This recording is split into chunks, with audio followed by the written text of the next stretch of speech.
Hello everyone, and peace of Christ to all of you. Please invite your friends, and we are going to speak about a very important topic. As you see in the title, it says that Muhammad, he said, Muhammad is supposedly the prophet of Islam. He's a false prophet, very bad person, extremely disgusting ethic, history, and fruits. Yet there is a lot of people believe in this man, and there is many reason for that. You know, Islam is a gang society, which means if you don't believe, we are going to punish you anyway. So you better believe. The second you give them freedom, you will see a different story.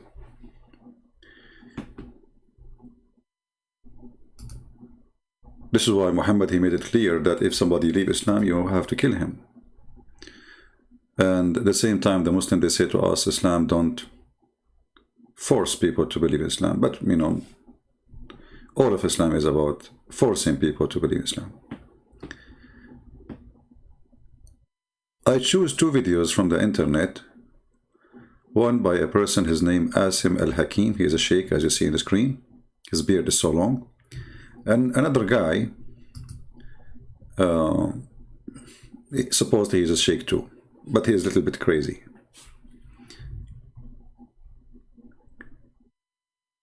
They are going to tell us who is going to go to heaven really, how people will go to heaven. Before I start, you know, this is like a warning, let us say. This religion, because it is really a crazy religion and infect the brain of a person when he try to be, let us say, a true believer.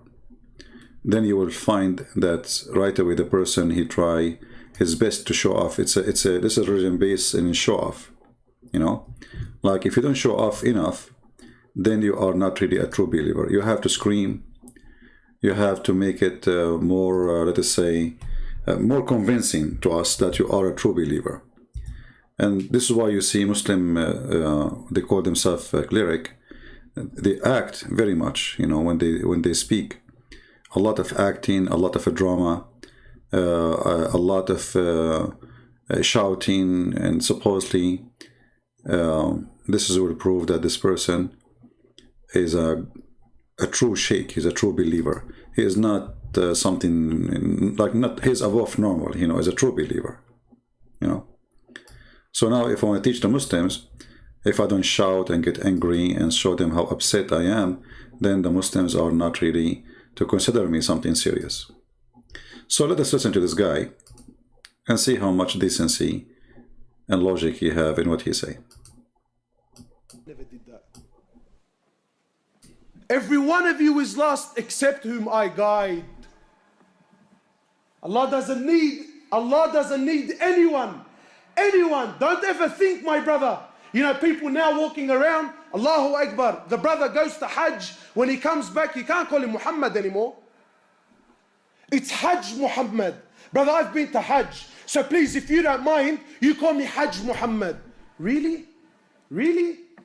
What, you think that because you performed Hajj, that you equal to something now in Allah's eyes? So why you call yourself Sheikh? You see the hypocrisy of those people? Why, really? Really? You think you are now something better? Why you call yourself Sheikh? Why you call those who they are with Muhammad companion? Peace upon them. All of Islam is about titles. Here you see the clear sign of hypocrisy, and when somebody wants to school you that he is very humble, but he himself is not. You have to be humble, but I'm not going to be humble. You have to call me Sheikh. Is this the arrogance you have with Allah? And people get upset. Brother, I didn't spend $10,000 and sacrifice my family for 4 weeks only to return, and you call me Muhammad. That's Hajj Muhammad.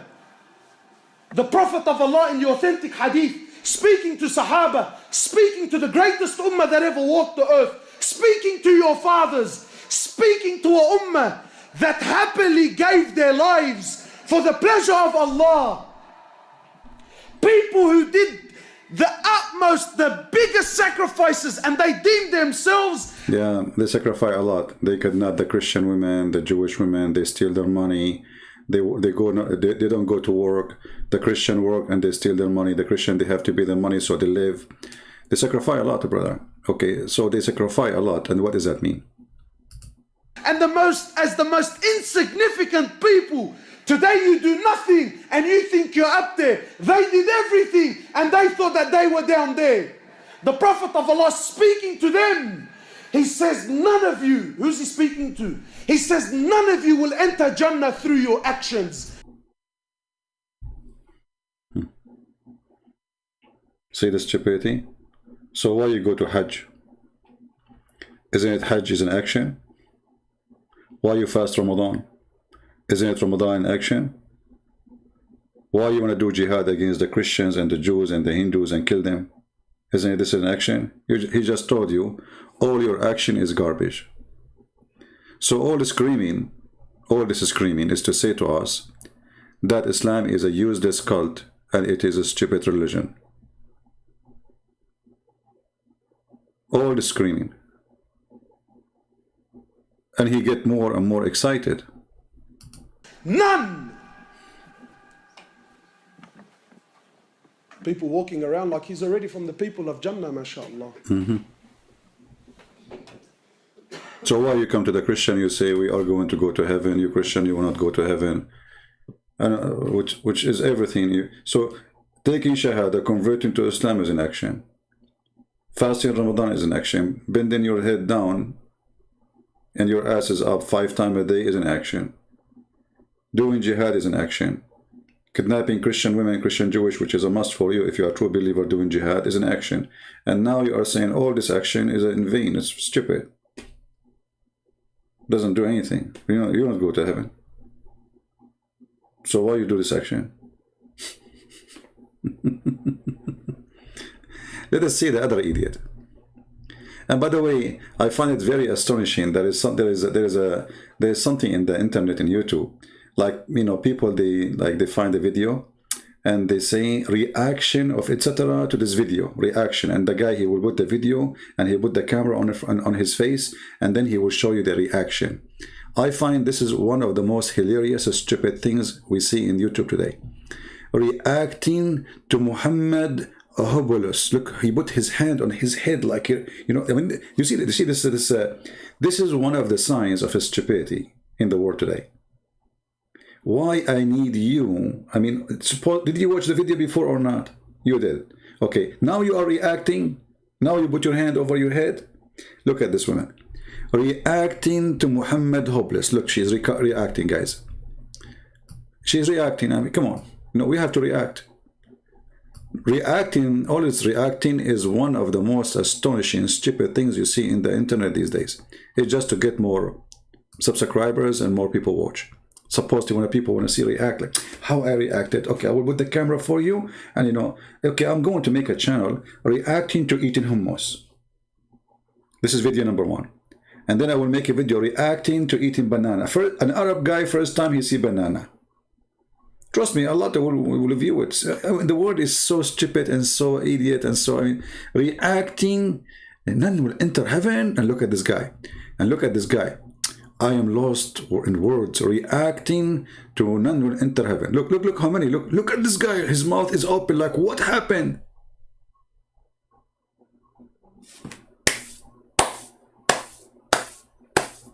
What a business. What a business. Reacting. Like, what happened? It's actually, if you react, you should react to the stupidity. I mean, this is stupid. He just told you that Islam is nothing but a garbage. All the prayer you do, all the hajj you do, all the jihad you do, all the stupid you do, including your acting now as a video, is nothing.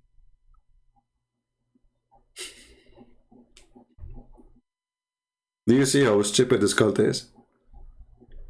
Let us go to the other idiot. So this is another idiot. He's a sheikh. And somebody asking the same question. But at least this guy, he will not scream at us, and he don't sound like a professional terrorist like the other guy. That guy, like if there is a kid around, he might cry. says from Nigeria that I have a confusion between, in so many places in the Quran, Allah says that whoever does this and that would enter Jannah. The Prophet says whoever does this and that would enter Jannah. And in another hadith, we are told by the Prophet ﷺ that none of you will enter Jannah except with Allah's mercy. Or, let me rephrase that. None of you will enter Jannah through his own deeds. So the companion said, not even you, O Prophet of Allah? He said, not even me, except that Allah showers me with his mercy. Here, the Prophet is telling us that the Jannah, paradise, is not in exchange for your deeds. Meaning that, hey, I have done this and this and this. I should get first class. I should get business class. Why am I not getting to Jannah quickly? Why am I spending so much time? No, wait. Your deeds are not a currency you get Jannah for. It's not in exchange. Paradise is Allah's mercy, and He gives it to you because He wants to give it to you. Look what this idiot. The question is, why in one hadith it says, if you do this, you go to heaven? And then now you are saying to them, no. Not because you are the... You just say that your work is not what guarantee you heaven.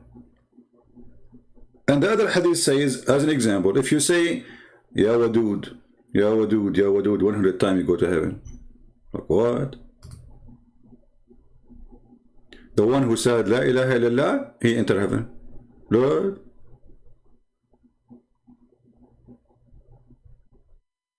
The one who observed the 2 cool time of prayer, he enter heaven. What?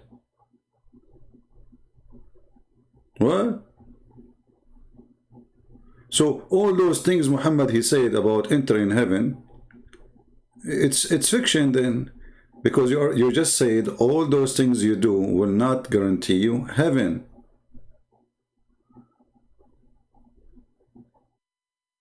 Read.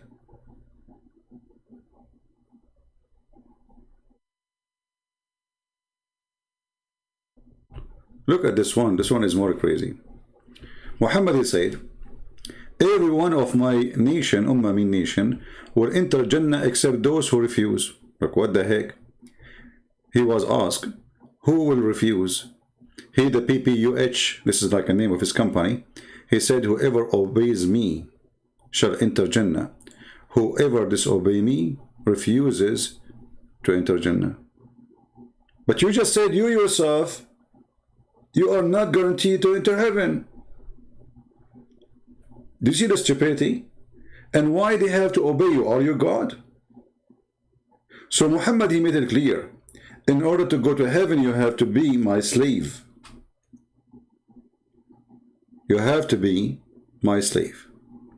In the same time, because he's a stupid person, Muhammad is a moody man. He have like like hashish time, when he say things which is contradict what he just said a day before or in the morning. So if you obey me, you enter heaven. Why he did not say if you obey Allah? Because He is Allah. He is the true God of Islam.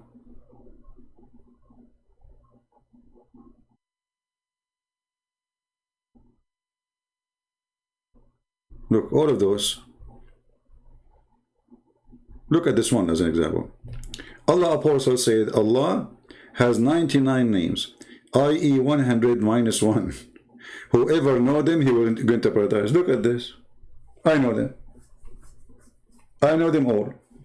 And I can add more to them too. Like a stupid donkey or mental. Whoever know the 99 names, he go to heaven. But in the other hadith, he says, your deed will not make you enter heaven. Do you see the contradiction? So, is entering heaven is something granted or not?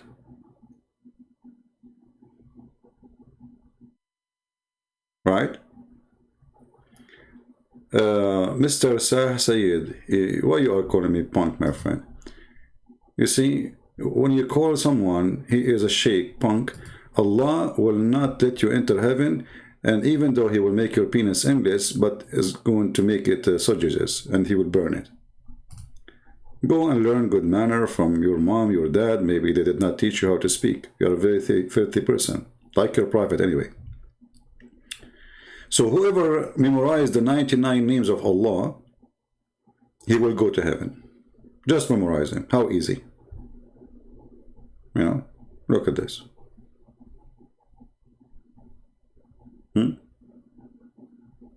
All of this is a way to go to heaven.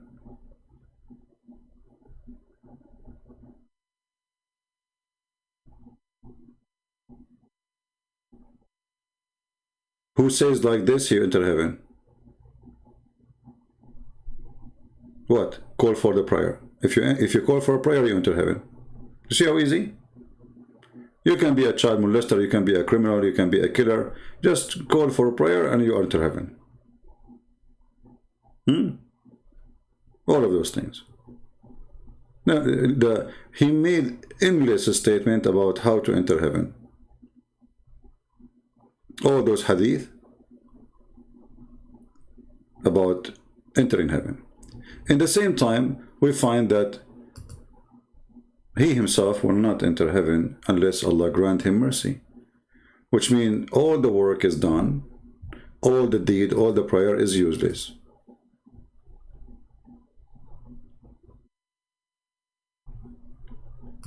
And then the Muslims, who they call themselves Sheikh, they try to explain the stupidity of Muhammad. So they try to come with their own way to explain it, but the more they explain it, the more make it more stupid. Listen carefully. Jannah quickly. Why am I spending so much time?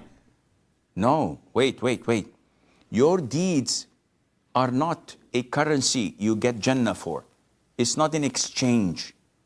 Paradise is Allah's mercy. Did he say not exchange? Isn't it the Quran says the following? If you give Allah alone, Allah will double it for you. Do you see the stupidity? Muhammad, he told them, if you give me money, he is a guy who wants money. It's like somebody trying to make you make a donation and he promised you heaven. This is what Muhammad exactly he do. So in chapter 2, verse number 245, he just said it's not an exchange. That's a lie. The Quran says, as you see, who is he that will lend Allah a goodly loan? What Allah will do to him? He will give it to him multiply. Where? In heaven. This is about heaven. Do you see it? But he just said it's not an exchange of currency. But this is literally about currency. This is about giving Muhammad money. In return, Allah will multiply it to you in heaven. And even Muhammad, he says in the hadith, Allah will make you 10 times more rich than any king in this earth. Chapter 5, verse number 11. See how Muhammad, he keep begging for money. This is why you see Muslims, each time they go online, brothers and sisters, we are the one who stand for the Christian Prince and the Christians. There's 80,000 people left Islam last year in the UK, and we need your help and support. Who is going to stand for them except us? We need your support. And right away, because this is how they make money from the fool. So who is he that will lend Allah a goodly loan? Have you ever heard of a God he need a mortgage? You see, Muhammad, he need money. And why he need money? Because he want to attack, he want to make an army. And this is why he promised Uthman ibn Affan, the rich man who gave him a lot of money in the beginning, that he will be one of the 10 who will enter heaven guaranteed. Just because he gave him the loan. And the loan, he will not pay you back. This is like, hello, we took it. We will pay you back in heaven. So, who is the one who will give Allah a loan? And then Allah will increase and will multiply his payment where? In paradise. Does it say in the front of your eyes paradise? But in the video he just said to us, no, this is not exchange. When you do good deeds, it's not exchange. When Islam, all of it is about seducing you as an exchange of something. So like you die for Allah, Allah in return, he will give you vagina. All of Islam is about exchange. You see, in Christianity, when they asked Jesus about who is going to marry this woman when she go to heaven, who's going to be her husband, he said he and she, they will not be getting married. They will be the same as angels. So there is no reward of sex in heaven. And there's no exchange of reward. In heaven, you will be the same as angels, which means you are free. You have no needs. So in Islam is a religion, concentrate in making you addicted to the needs, is speaking to you, is, trying to tempt you in a sexual way. This is number one. Endless penis, 1 mile butt, the vagina will be fit for that, 70 years orgasm, all of those sexual things, which is proving to us that Allah cannot be God, because this is not God, cannot be God talking like this. If God is holy, the promise of God should be holy, right? Look what Muslima she is saying. Thank you, Muslima, for saying that. Let me show you what this lady she just said. Here you see the hypocrisy of Islam and how they try to make you you are the one who is obsessed, not their God. You see the stupidity? Look, Christian Prince is obsessed. Astaghfirullah. How come you don't say the same to your prophet? Well, I am just quoting him, and that make me obsessed. I'm here to teach about Islam. That's why I'm talking about vagina. If your prophet don't say vagina, so don't say penis, I cannot mention them. So you quote Muhammad, they say to you, you are obsessed with sex. I just quoted Muhammad. Do you see the stupidity? They prove us again to be right. Who is the one who is obsessed with sex? It's your prophet, your God. Have you ever, you are a Muslim lady, I'm not going to insult you and use bad language with you, but as long as you are speaking in such a way, can you explain to me, Mrs. Obsessed with sex, what kind of God he promised me to have a woman, she have big breast? Why God you want to say to me the size of the breast? What for? What's happening? This is God talking? And you are saying to me, I am obsessed with sex? By reading your Quran, you just admitted that Quran is obsessed with sex. I just read the Quran. I challenge you to tell us in front of everybody, and if you want to call me, I will take your call. I will speak to you nicely. Why God, he promised me women, and you are a lady, he have big boobs. You tell me, I'm listening. I'm waiting for you, go ahead. You just say the Christian Prince is obsessed with sex. Why? I am the one who promised them women with big boobs. What does this have to do with God? How can big boobs make me a better believer? Is that will make me a big believer too?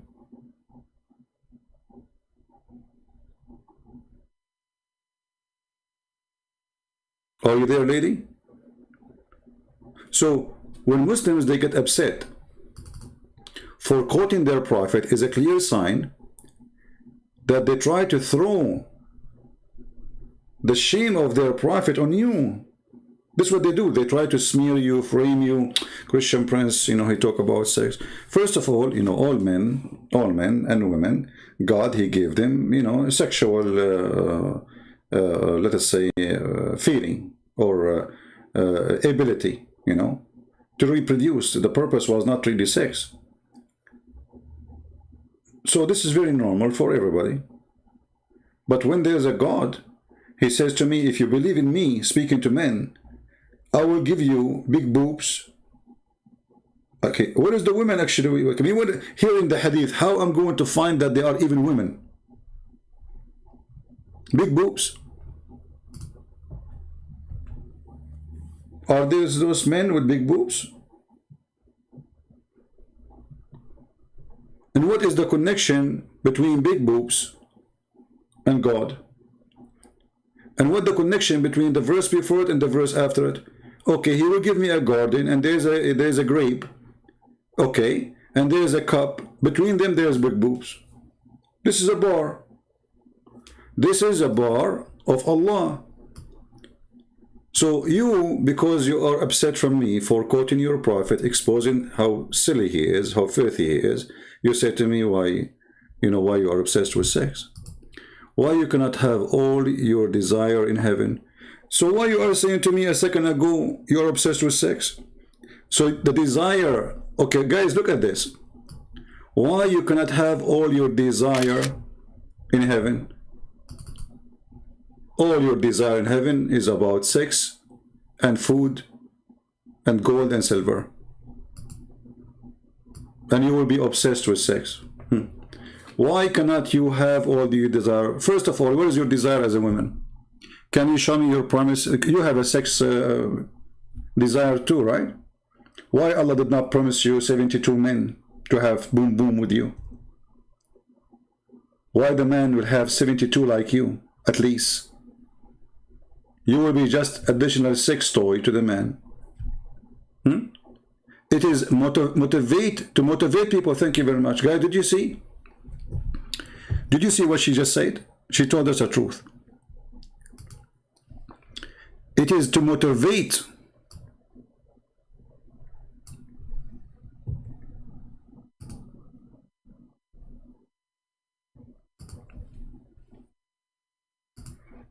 You are not a believer. You are a horny, hormone creature. You are like a rabbit. I put in front of you some carrot, you come to it. How you make the rabbit come to you, like how you hunt a rabbit? We'll have to get him some carrot and he come to it. So you are saying to me, Allah, he promised us sex because he is using our sexual desire to make us do what he wants. He did not convince us that Islam is good. He did not convince us that this God is good. He speaks to our private part, and our private part now will be motivated to follow Allah. Did you see, guys? This is Islam. You are right.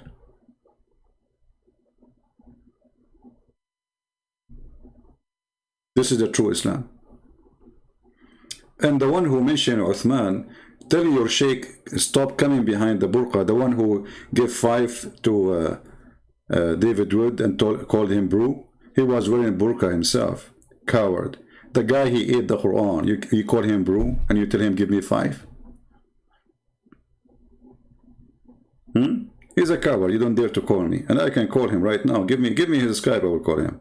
Potato. He is terrified. Muta boy. He is sharpening his penis to get ready to go to Allah. And he is afraid because he cannot say to David Wood what he said to David Wood, you don't know Arabic. He said to Anthony, oh, you don't know what al-ilm al-kalam mean. And Anthony, he said to him, it's mean philosophy. He said, no. And you can go right now, you will see, search on YouTube, you will find 1,000 videos of Muslim sheikhs saying it's philosophy.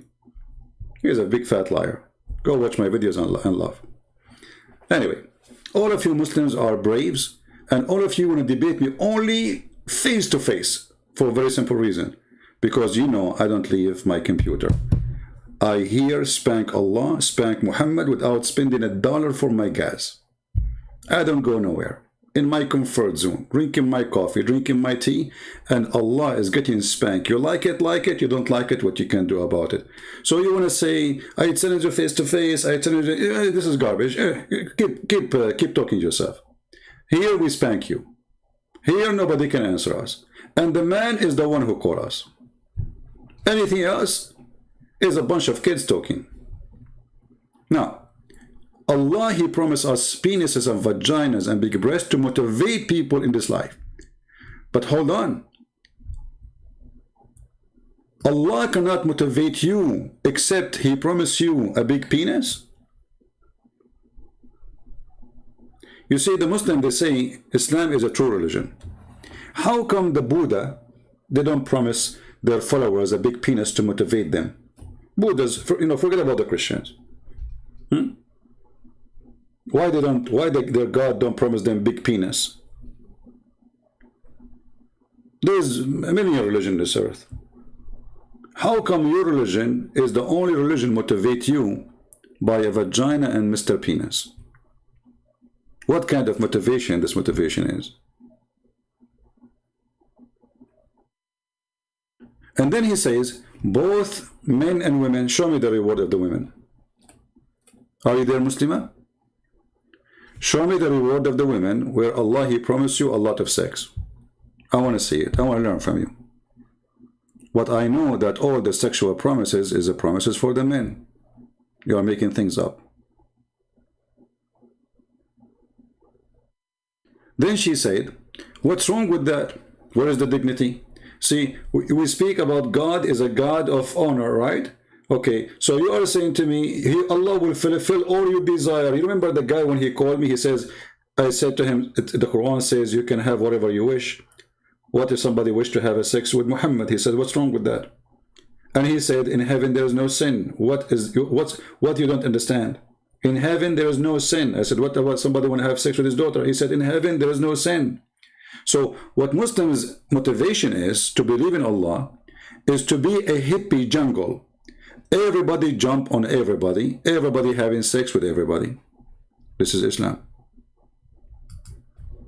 No shame. This is the truth. What Christian they get in their heaven? I just told you. We will be the same as angels. This is because this is God. This is the holy God.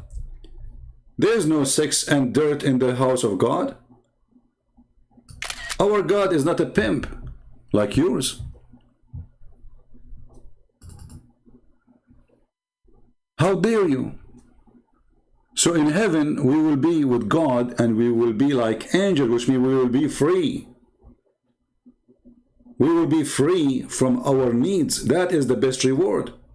In heaven, in Islamic heaven, you are more slave to your needs. Now you are more addicted to sex. 70 years the orgasm of the man. And if the man have 70 women, that means if he have sex with you, your next turn will be 5,040 years after. Can you believe it? If the orgasm alone is 70 years, and what kind of God, why he want to make it 70 years? I mean, does it make a difference reading 70 years so that he will give you extreme long pleasure? But you are going to have it with the second woman anyway. All your life you are doing nothing but boom boom. So if you sleep with your husband, if we can call him husband, which is funny, and then he have orgasm and it's going to take him 70 years, you have to wait 5,040 years until your next turn to come. What kind of religion this religion is? So what you would be doing, lady in the heaven Muslima? Your husband, he just finished with you, and now you are going to sit watching TV for 5,040 years, or you will be watching him doing boom boom to women. Can you tell me what you will be doing for 5,040 years?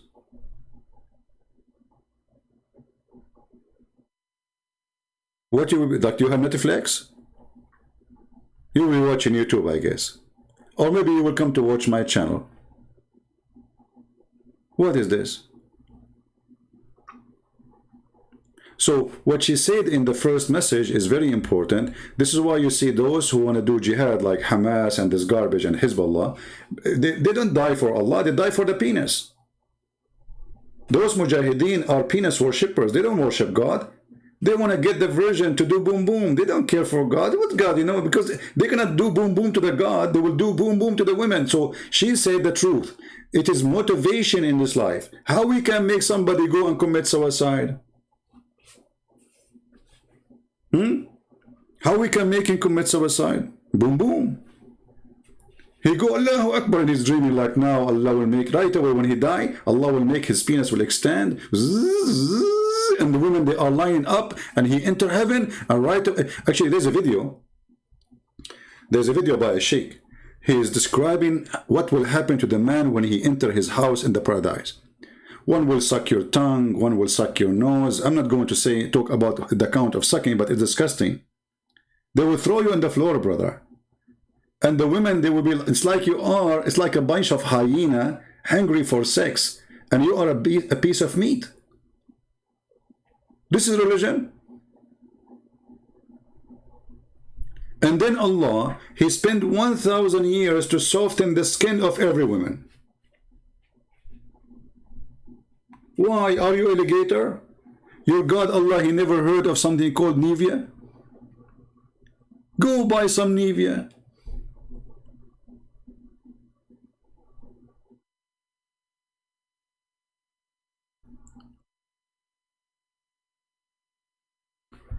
I mean, there's a machine these days, they can make concrete, which is very solid rocks, smooth like the face of a baby in 2 seconds.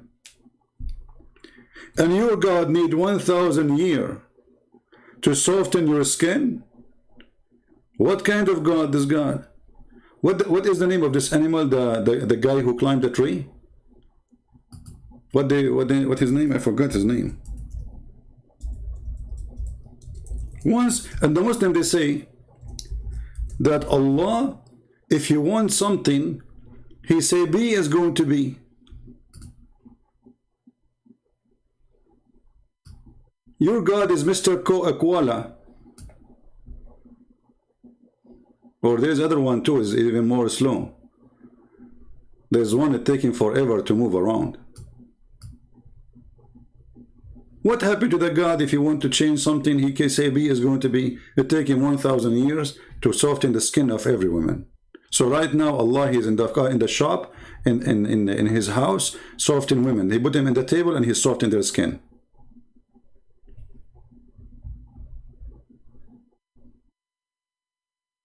What is this? Is religion? And then Islam reduce only to sex. That is a lie. Okay, show me the promise of Allah, guys. That's a lie. Show me the promise. House made of gold and silver. In this orgasm, wine and women. All of this to service the women thing. Like when you want to have sex, what you want to do? You need to eat too, right? So all those things, you need a house, you need walls, you need a bed. So all those things is to service sex. It's a pimp house. When they build a pimp house, because simply they need a house. Right? Yeah.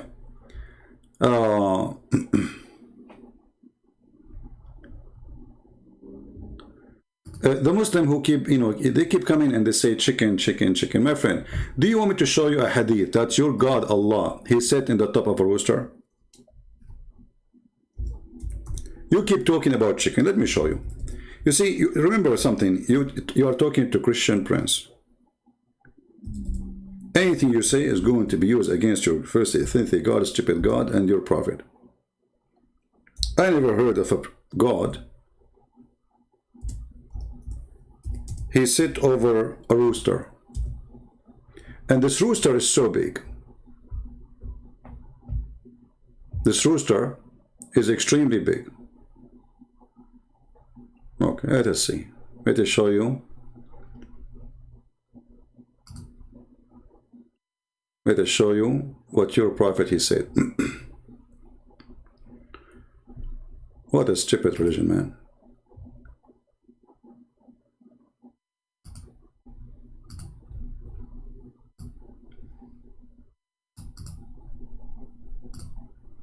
Get ready, Abdul. You asked for it.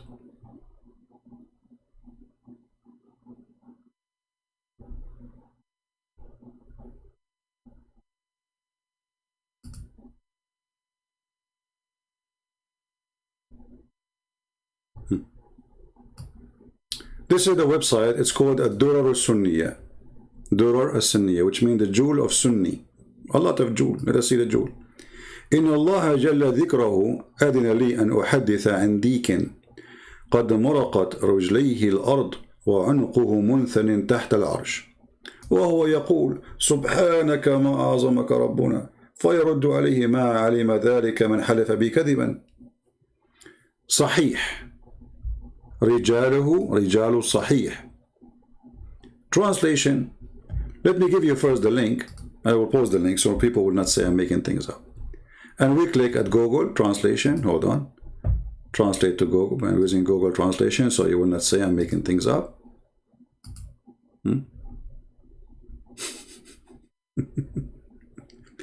Allah the Exalted authorized me to speak to you about a rooster whose legs were torn up. Actually, the translation is not true. This rooster is so big to the point his feet in the ground, and his head is carrying the throne of Allah in the top of him.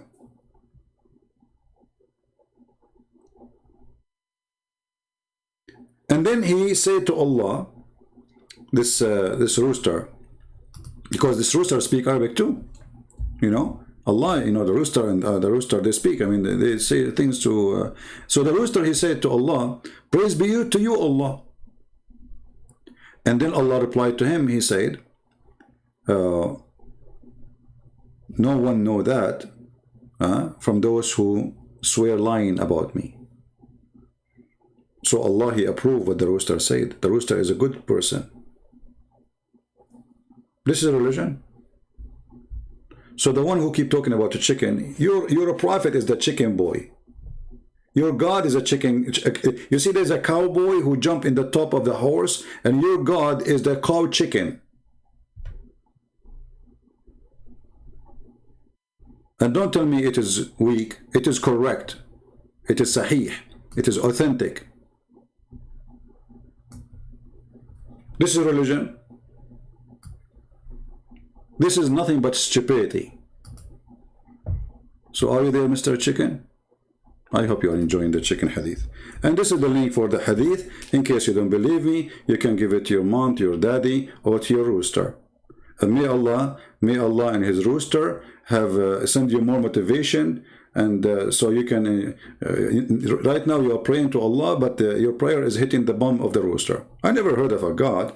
He is sitting on top of a rooster. I mean, how big this rooster is and where we can find him. I mean, his head is up in the heaven, touching the throne of Allah, and his legs, his feet touching the ground in the earth. Where we can find this rooster? How big he is and why he's so big, brother? Do this rooster have a girlfriend? And look, Muhammad, he says, God authorized me, brother. Yeah, authorized me to speak to you about a rooster who his feet are touching the ground and his neck is under the throne of Allah. Glory. And then the rooster, he says, glory to you, Allah. And then Allah, he says to him, tell those who lie about me, nobody say what you said, you know, which means he's saying the rooster is good, but inform those who swear using my name lying. What an amazing story. I'm convinced. I think Muhammad was trying to make a motivation here, additional to the sex, that don't you like roosters? Allah have big roosters. The biggest rooster is the roosters of Allah. So where are you, Mr. Chicken? Who is the chicken? All of you are chickens. You don't dare even to say hello to me. Because you know, whatever you say to me, I'm going to get you busted. Anything. Actually, I used always to do that. I used to say to Muslims, say to me 3 words and I will show your story, you will be ashamed of it from your book. 3 words, anything. Once a Muslim, so like I said, any 3 words? I said, any 3 words. He said, are you sure? Challenge? I said, okay. I accept the challenge. Go ahead. So the guy, he thought about it, what he would say, and he said, okay, microwave. Like, what microwave? Look, he thought about it, like, how in the world, because I told him any 3 words, give me 3 words. I will use one of them to show you a story about the Prophet. So he chose microwave.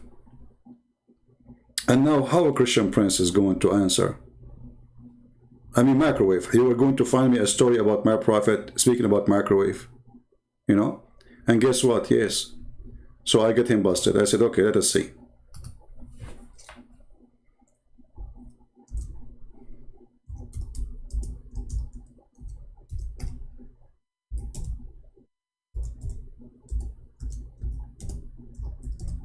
Let us find the hadith.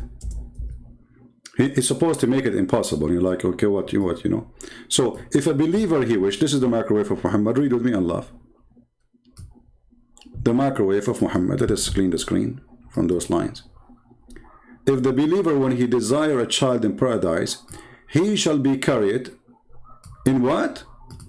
In what? In what? A Muslim, do you see the word there? So if a Muslim, he desire a child, he will be bratnet. Bratnet, Muslim, they make fun when I say the word bratnet. And he will give it birth, and all will be in 1 hour. This is the microwave of Muhammad. Here we go. He challenged me. He said, give me a story about the microwave. Right? My friend, don't change my topic. I'm not here to talk about Hinduism. Here we talk about Islam. Why I want to talk about Hinduism? Somebody told you I'm here, I have a degrees in my Hinduism. I don't. I believe, all believe, any belief, beside believing in Jesus is false belief. As simple as that. If you want my answer. Any Muslim? Microwave. The microwave of Allah. And I want to know, if you became a bratnet, how you are going to deliver it? From your nose? From where the baby will come, Muslims? Like we know where the baby come in case of the women come out. In the case of you, you will give birth from where?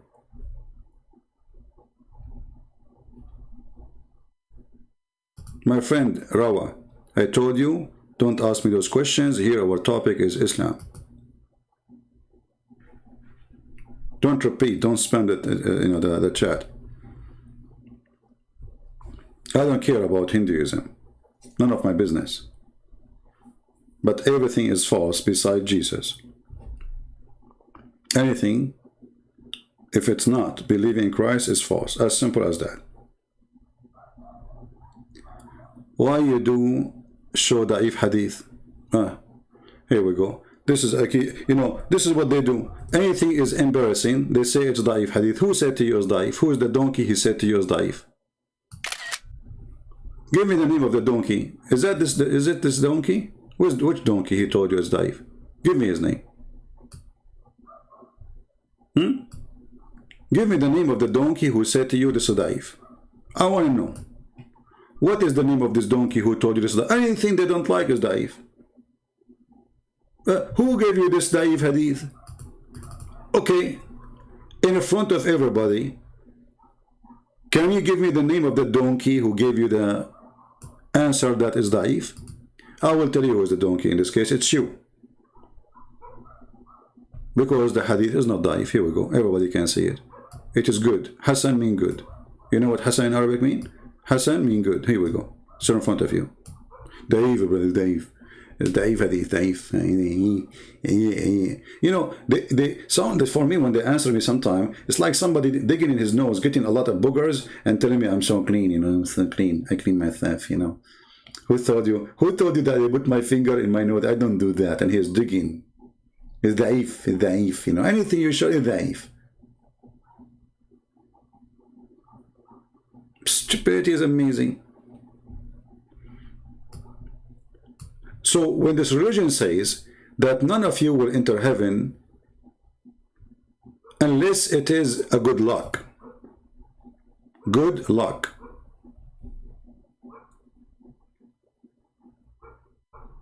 So why this religion exists then? Because at the end of the day, it's good luck.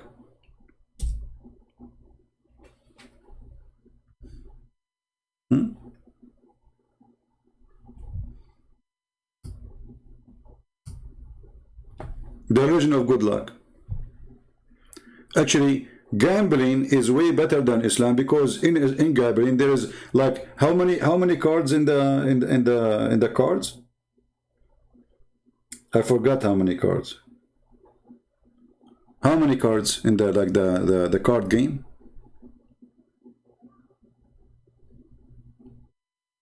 So when they give the card, they separate the card. They say 4 people playing, right? So they divide the cards between 4. So the game is between 4. So your option to win is 1 to 4, correct? Is that correct? When you play the game of cards, like playing 4 as an example, your chance of winning 52. Okay, so your chance of winning is 52 to 4. With Muhammad, there is no chance. I mean, it's because simply Muhammad, he said in different place that this is all is about what? It's what Allah he wrote in his destiny. Destiny.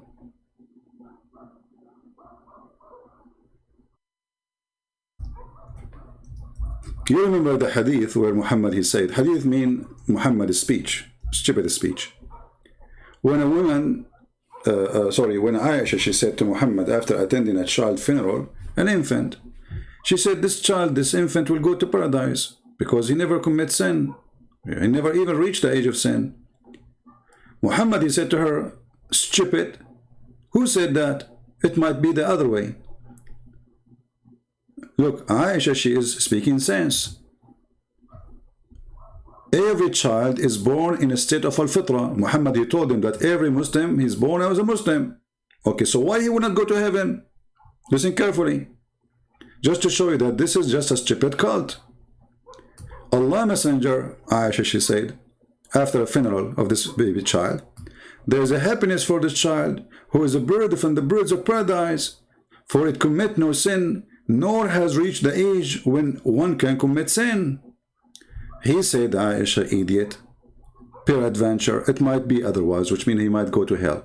Can you believe that somebody is saying such a thing? If he is born as a Muslim and he did not commit sin, why he might go to hell? Somebody tell me. Any Muhammadan can tell me?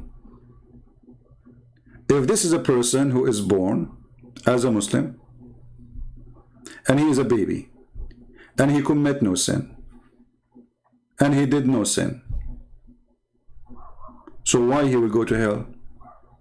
So playing cards is way better than being a Muslim, because it is Allah he wrote for you before he made you. Look, it says here, because God created for paradise who are fit for it while they were in their father lions. So a backbone, actually not lions. So here Muhammad saying it's not up to him to be in hell or heaven because he did not commit sin. Allah he wrote already for him before he created him where he will be. So how that can be from God? Is that fair? A baby child who commit no sin, he might go to hell. Why? So when Muhammad says none of your deed can save you, Muhammad saying the truth, that Islam is nothing but a gambling game. There's an unknown God, they call him Allah. They don't know even where he lives. They don't know even what Allah mean. They do not know how he look like. They do not know what he is made of, but they knew that he is physical shape. He have a shin, he have hands. But what his hand made of? Allahu A'lam. How his hand look like? Allahu A'lam. How his face look like? Allahu A'lam. Everything is Allahu A'lam. Anything is embarrassing or stupid is Allahu A'lam. And ask not the question.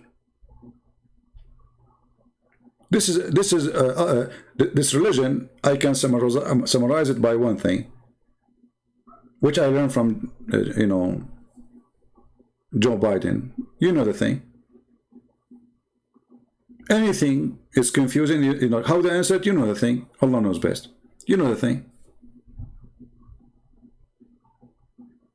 No, there's no flip coins, because the only one who play the coins is Allah. It's not you. At least in the flip coins, it's you playing maybe. Here it's Allah. He wrote for you before he created you where you will be.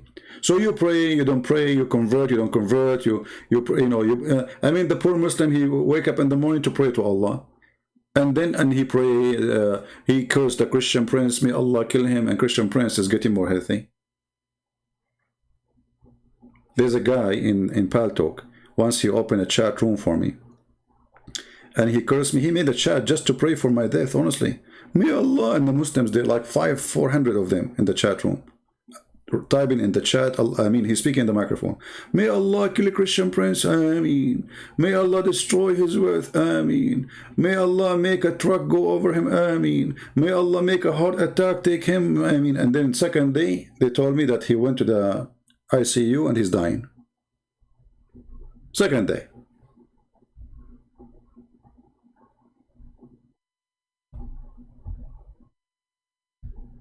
Looked like the prayer work in different direction. And I was laughing, but by the way, I was in the chat room saying Ameen too. I was in the chat room. And those idiots, because they are going crazy, they hate me, they don't notice I'm there. I'm typing to do, I'm typing Ameen. Ameen, Ameen. I say more, Ameen, and then the guy continue. It's a love religion. You know, once I came from the army, I was in the army, USA Army, and you know, like you stay away from the internet because you cannot do that, going online, and there's no privacy anyway. So I came to the internet. First day I came, I opened my computer, so I went to Paltalk. And I found a chat room that says, celebrating the death of a Christian prince. Look how nice religion. The only one who celebrates the death of others is this cult, because it's evil. So I went to the admins, you know, that they have like in control. Like in YouTube, you complain. So I went there, and there's a chat room, I went to it, and I told the admin, there's a room, it's called Celebrating the Death of a Christian Prince. Is that okay in your like program? He said, so what do you mean? I said, well, there's a chat room, have my name, it says Celebrating the Death of a Christian Prince. And the stupid idiot admin, he says to me, so are you saying to me you are not dead? Can you believe it? I said, what? He said, so you are not dead? I'm talking to him by voice. I mean, have you ever heard of a donkey like this? I went there to complain that the Muslims are making a party celebrating the death of. They thought I'm dead because I did not show up for long. You know, it was funny that I came in the same day they opened that chat room, and then he said to me, "Are you saying you are not dead?"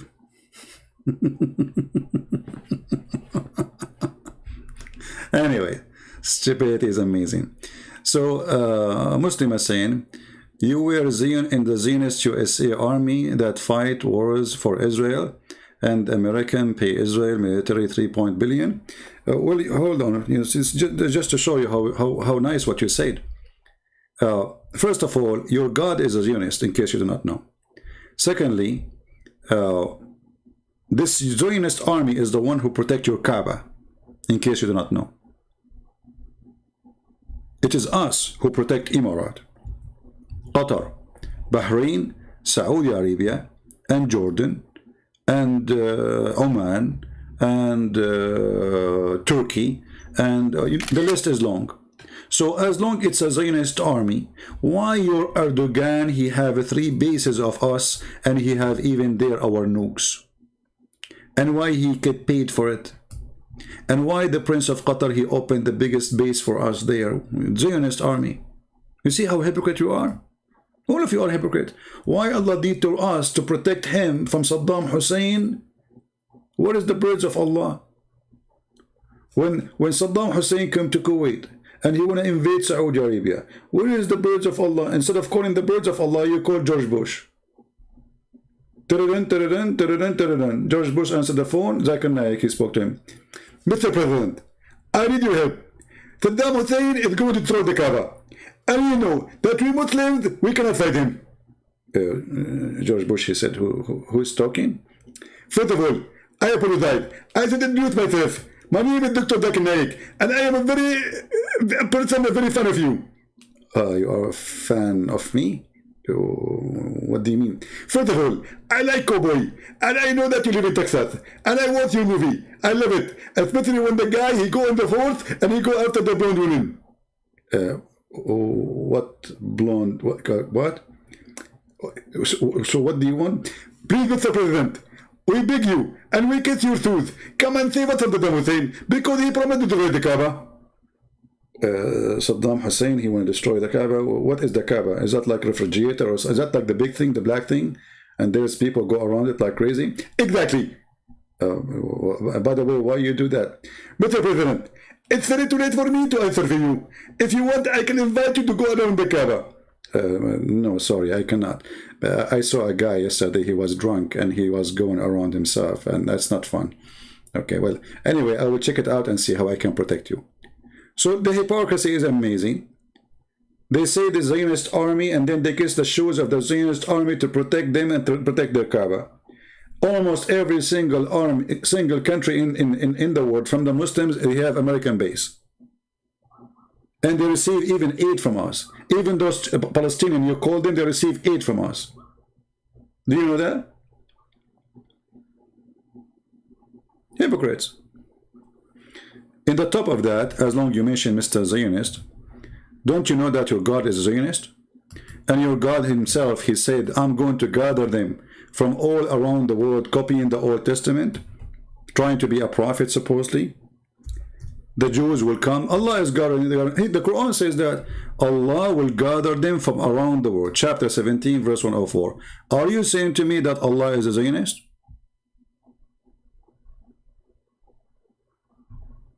Saddam Hussein was the best for Iraq. My friend, this country is messed up. What Saddam Hussein? Saddam Hussein was killing them. He was a dictator, a criminal, you know, to control the criminals. But now the difference is, now you have million criminals. Before there's only one.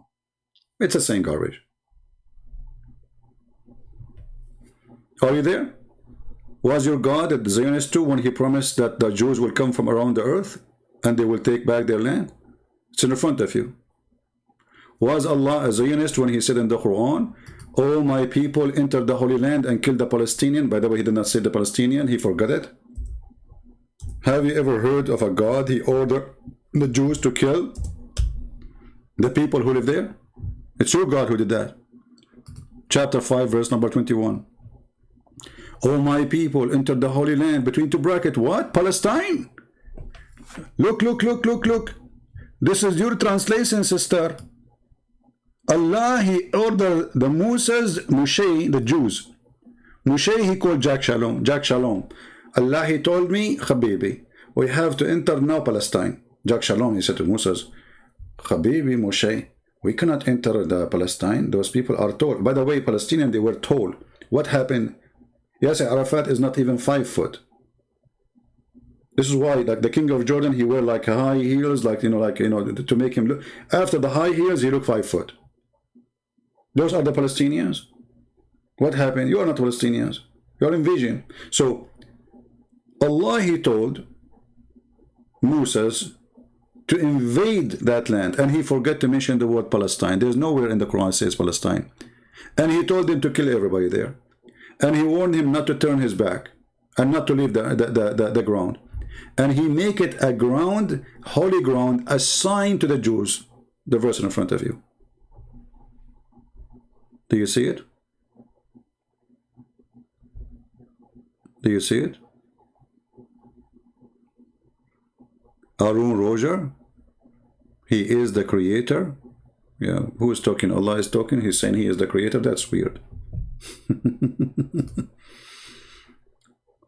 Any Muslim? So you know what the Muslim they do? They accuse others of being whatever, when the fact all of us we knew that their land. Who remember the hadith we just mentioned to you that, yes, 2 days ago, that who is the one who built the temple, Al-Aqsa mosque? They call it Aqsa, right? Anyone remember the hadith? Who remember it? Does it say in the hadith that after David he finished, Solomon, he finished the temple, which is Baytul Maqdis, which is Al-Aqsa? In your book it says that the one who built that mosque, it wasn't a mosque, it was a temple of the Jews. It was David. David.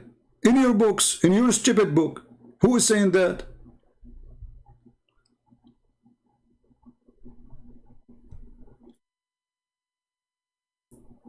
Even your books witness that this is the land of the Jews. And look, they are trying to change my topic, but it's okay.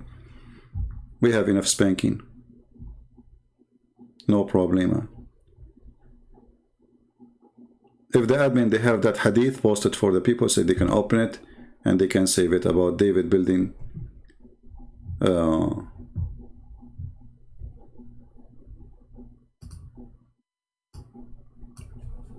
temple.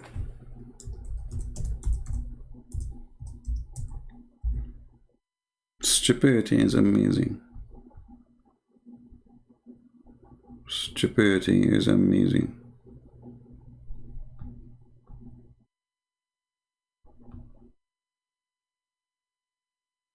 Anyway,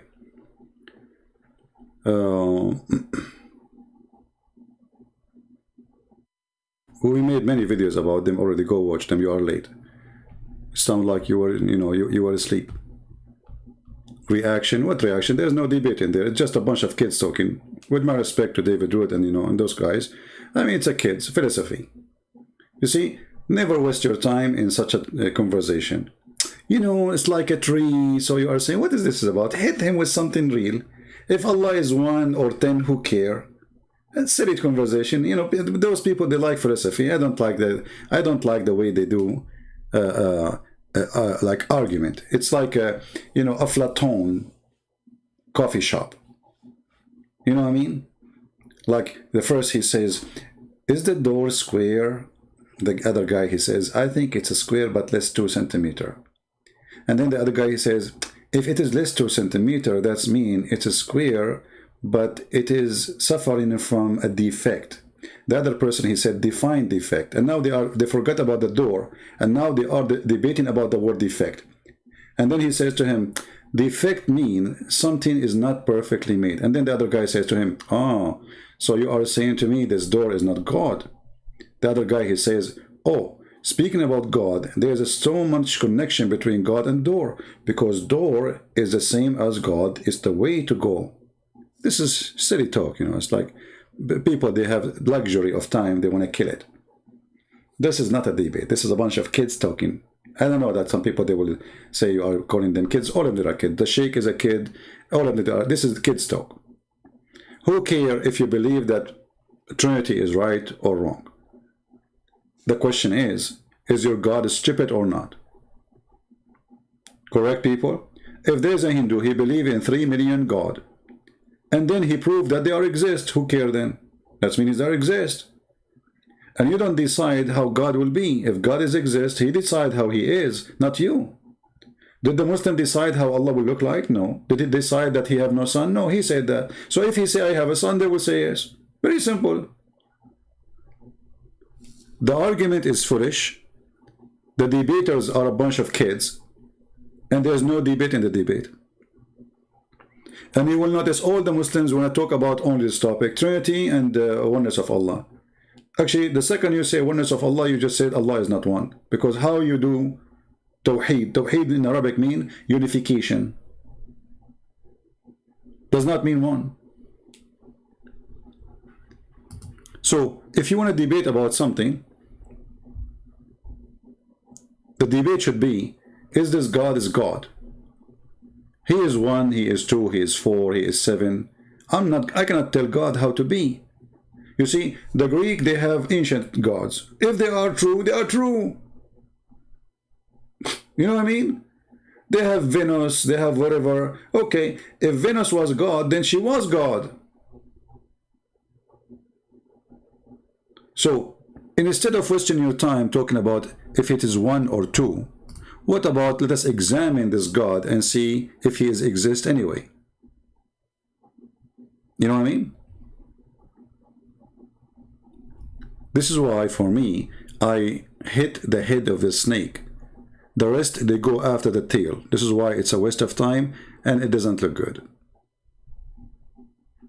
Doesn't prove that even you're smart. If you're trying to prove to me you are smart when you speak about, you know, like mythology and, you know, who cares those things? I mean, this is silly. Here we go. I can prove that Allah is false. He is 1, he is 2, who care? In 2 seconds. In 2 seconds. A God who said that there's a king who died and he was standing for 1 year holding a stick. Obviously, it's a lie. It's a joke. A God who says that there's a flying carpet. A genie who was controlled by the ring.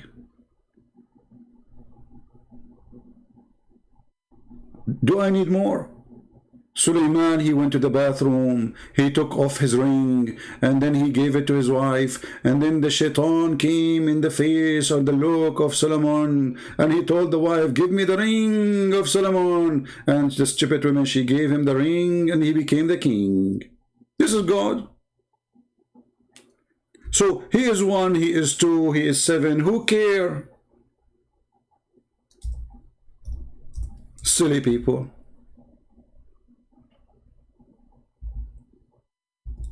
Do you agree with me? This is silly conversation. There's no point of this.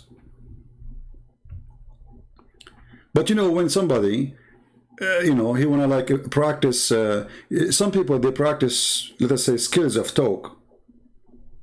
to prove that they have it. But there's no point of it. Chapter 34, verse number 14 is enough to prove to you that Allah is a joke. Then, when he decreed death for him, Solomon, nothing informed them, the genie, of his death, except the little worm in the earth. Like, what a story.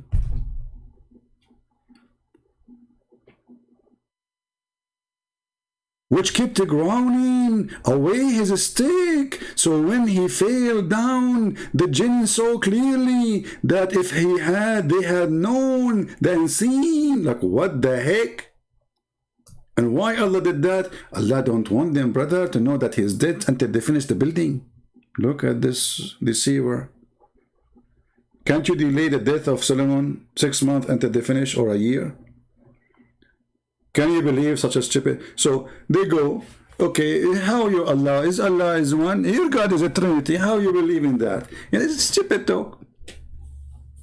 So it's honestly stupid talk. You see, until now, all what I do, I'm trying to train the Christians how to debate Muslims. But there is some people, they are so proud, they think they are like, they don't need a trainer of anyone. They do not need to learn from anyone. Me, myself, I learn from others. Humbly, I learn. All of us, we have to learn. All of us, we have to learn. I cannot be today who I am if I did not learn from others, correct? Anyone who says to you, he's born, he learned, he knew, he's born genius, he's a liar. So there's people who they are humble, and they listen and they learn from the experience of others. And this is how your knowledge grows. And then you take the knowledge, and then God, he gave you a gift. Use your gift to reuse the knowledge they share with you. You know, we take knowledge from people before us, and before us, and before us. And then God, he gave us a gift. And then if you are a person who is gifted really, then you cook it in your own recipe. The same material they gave you, and you make it something even nicer. So don't waste your time discussing stupid topics. Be smart. Who teach you to hate Islam? Your prophet. Thank you for the question. Who teach you to hate Islam?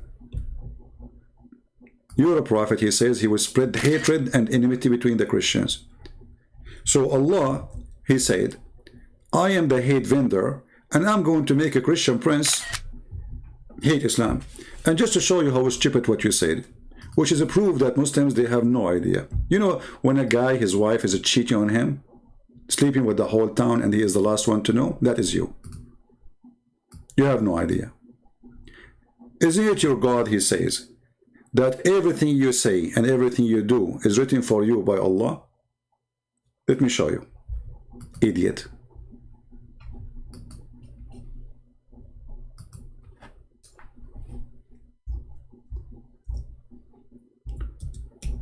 Adam and Moses, they have a debate, which is very funny. I mean, how Adam, he met Moses, I don't know. Don't ask Muhammad. Muhammad, he can bring you from, he have a time machine. So Adam and Moses, they have a debate. And Moses, he said to Adam, you stupid Adam, because of you we are out of heaven. You know, because of you we are out of heaven. Adam, you see, this is all Sahih Hadith in front of you, so they cannot say it's weak. This is Sahih Bukhari, as you see. So Adam, he said to him, are you blaming me for something they create for me? 40 years before Allah, he created me.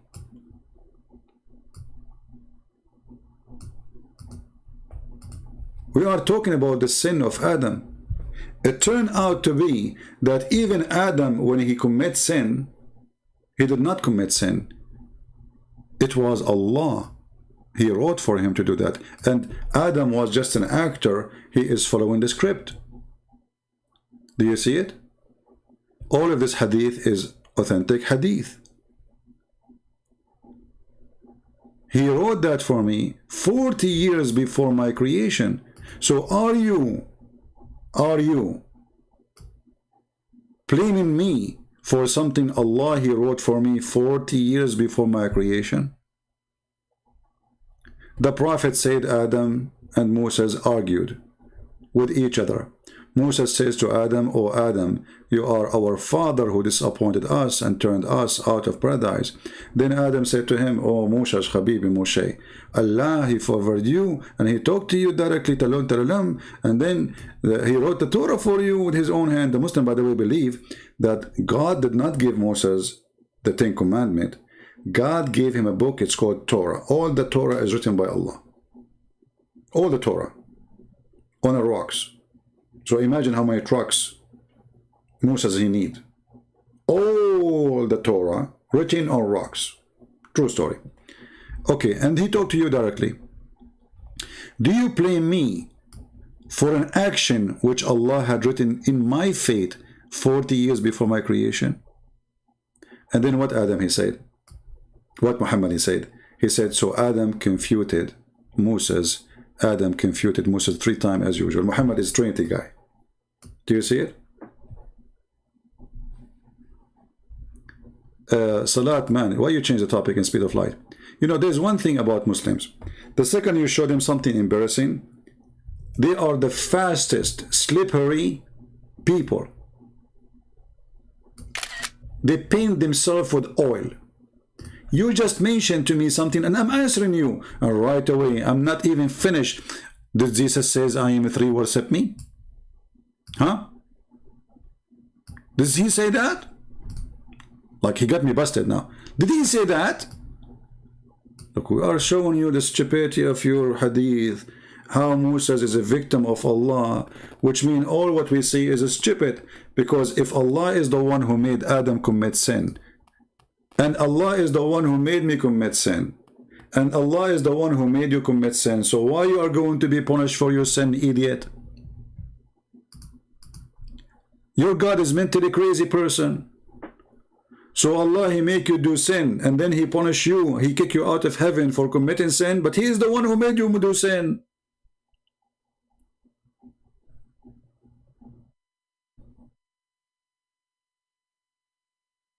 I mean, can you find more stupid religion? And then the guy in the video, he says to you, none of you will save him his deed. What deed, you idiot? Even your sin is not your sin.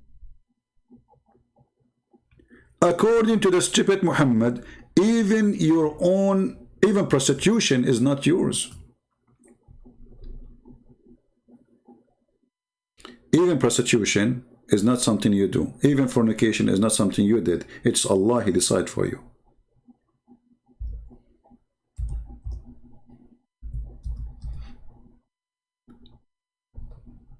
You remember the woman who called the sheikh, she said to him, I became over 30, I'm afraid nobody will marry me. So the sheikh, he says to her, don't worry, be happy. Allah, Prophet, he said that it is written over every woman vagina, the name of the men, they will F her. Which means it's a fate. It's a fate if you are going to get married or not. Nobody can change it. Don't even worry about it. So now she went to bed and she is, okay, I feel better now. It's written over my vagina, the name of the men, they will do boom boom to me. This is religion. So verily Allah has fixed the very portion of adultery which a man will indulge in, and which he of necessity must commit. It's not a choice. You have to do. And who is the one who decides? Allah.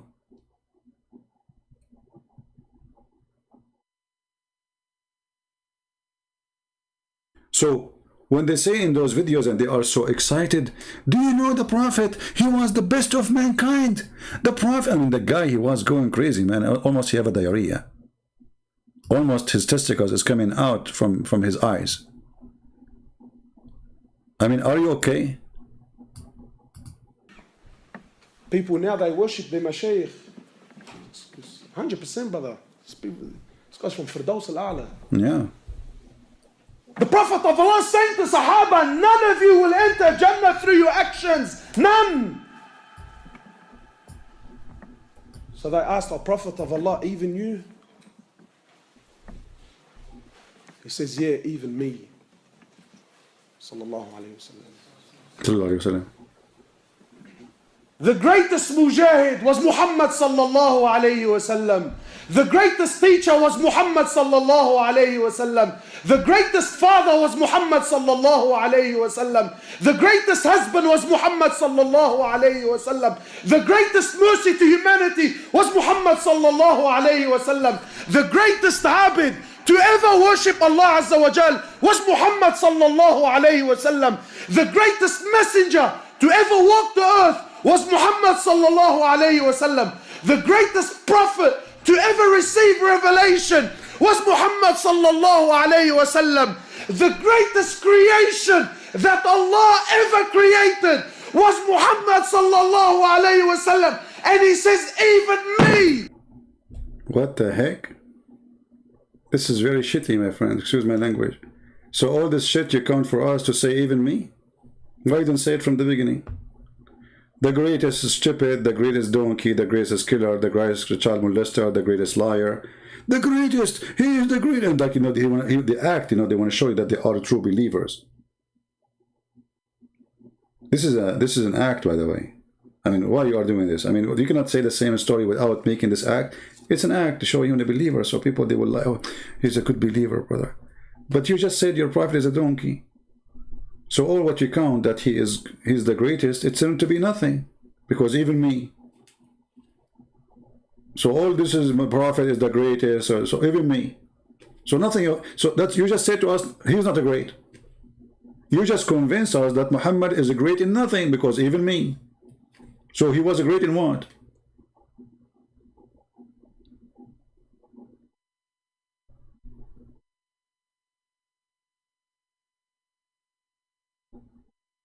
He's great in what?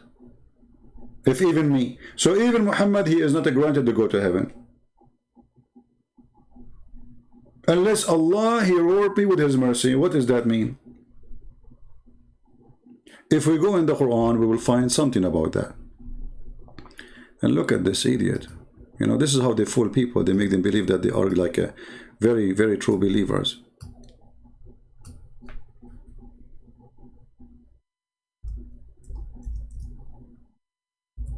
Read with me in love. Chapter 48, verse number 2. That Allah may forgive your sin. Who? Muhammad. Allah saying to Muhammad, may Allah forgive your sin. Have you ever heard of such a stupid thing? How Allah, he's saying, may Allah forgive your sin. He is not sure, he is not Allah. Who is talking? Do you see it? So my friend, Islam confirmed that it's a stupid cult. As we showed you, the baby might go to hell because it's a destiny. Adam, he did not commit sin, it was destiny. Eve did not commit sin, it was a destiny. Fornication is not to committing sin, it's a destiny. Christian Prince right now is speaking to you, it's a destiny. Allah, he wrote for me even what I will say. This is what Islam believe. There is a video, let me see if I can find it, for Mufti Monk, the monk? Yeah, Monk, I think they call him. Mink, sorry, not Monk. Mufti Mink.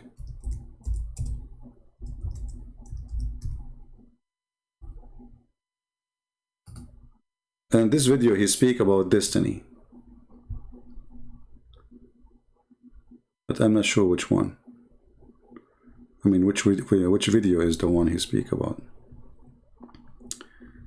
Let me see.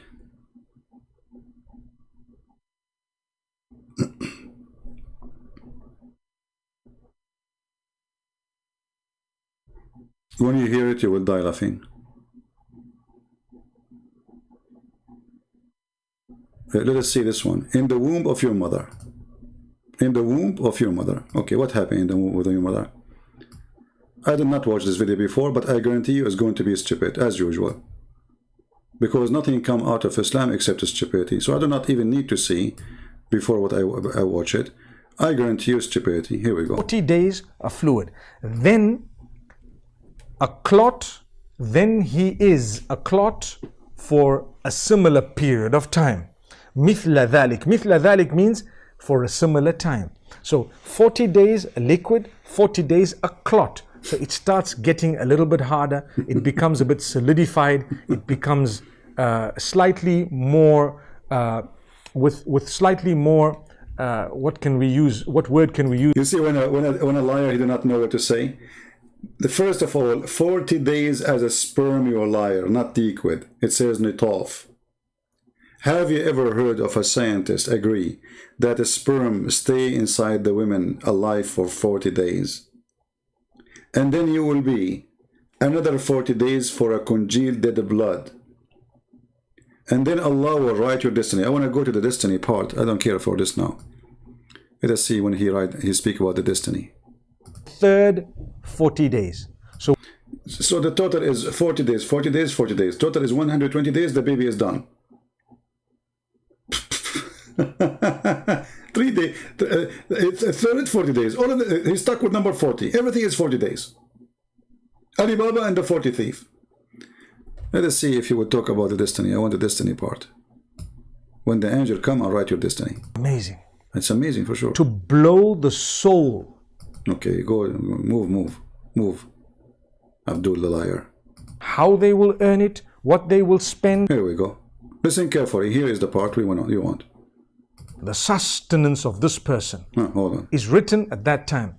What they will earn. What? The rizq, the sustenance of this person is issued an instruction of 4 words. What are these 4 instructions? Extremely important. The first is the rizq, the sustenance of this person. Allah will decide to you, you are now in the mother of your womb, what you will earn. So you work, you don't work, you stupid idiot, don't do that. Allah, He wrote for you how much money you will have. Don't even try. It's written there before He, somebody, Allah, He wrote for him, he will be rich like Bill Gates. Someone here said to him, you will be like Christian Prince, he have like a very old car. Allah, He wrote that for me. And even He put my car number there. I promise you that. Allahu Akbar. Okay. Is written at that time. What they will earn, how they will earn it, what they will spend, etc. The rizq, the sustenance. The exact details, the finer details, perhaps they may come in later on in life. Like I said, this is the foundation of that particular decree, those things that will not change, the exact amount of your rizq, your sustenance. Now, rizq is a very broad term. It does not only include money. Some people think rizq means that which is material. Sometimes this rizq is misunderstood. It actually includes everything that's going to come to you, all the goodness that will come to you. And it's brought to you in different ways by Allah subhanahu wa ta'ala. The sustenance, you will never die until you complete the last morsel that was written for you. Do you see? And you need to understand this. If a grain of rice was written for you and you did not get it, you won't die until you have it. Exactly. So the first thing that is written is the rizq, the sustenance. The second thing that is written is the ajal. Ajal meaning the time, the date of death of that particular person, the exact time of death, the moment of death. So you're not yet born into the world, but at that stage it's already decreed when exactly you're going to leave the world once again. And then the deeds of the person. This is what we want. Did you see? Allah is the one who writes for you the deeds. If you will be a person who pray or not, if you will be a person who give charity or not, or you will do jihad or not, or you will rape or not. So you don't do good deeds. It's Allah who decides. Do you see the stupidity, guys? You see, I never watched this video before, but I know it's going to be there. Allah, He writes your deeds.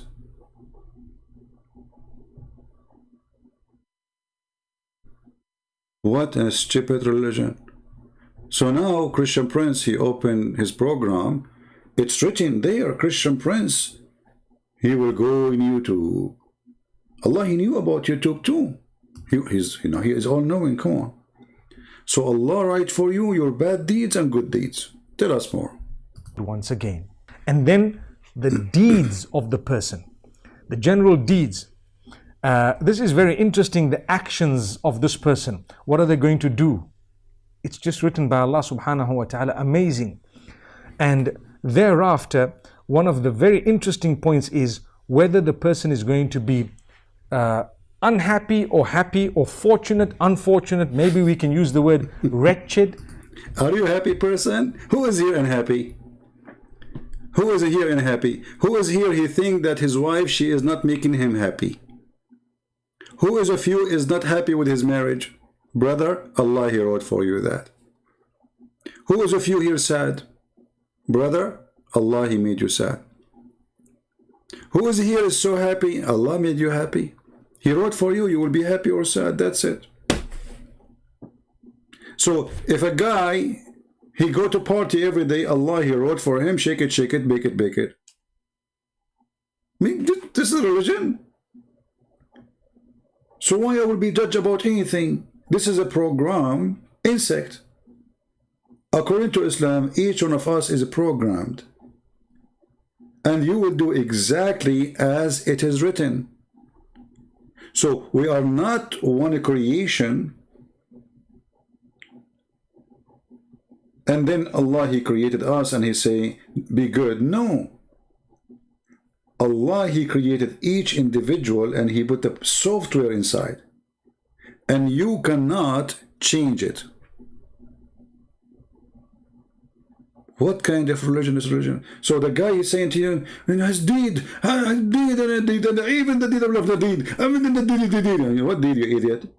When you said the Prophet was the best, it was written to be. Which means he have nothing to be proud about. If Allah, he made him a prophet, it was a deed. It was written by Allah. If he was the greatest, let us say, as you claim, warrior, it was written by Allah. If he was the greatest child molester, it's written by Allah. So he was a great in what? If this is all written by Allah. Do you see the stupidity? This is the most stupid cult.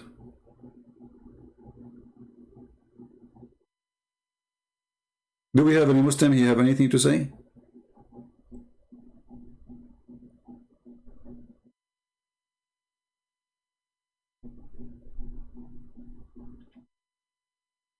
That means everything happened to you. It's not your fault.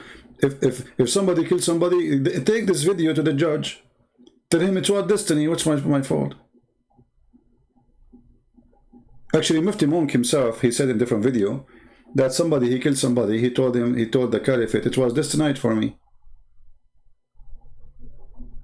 No, actually, what it was, not killing. I mean, he did something wrong.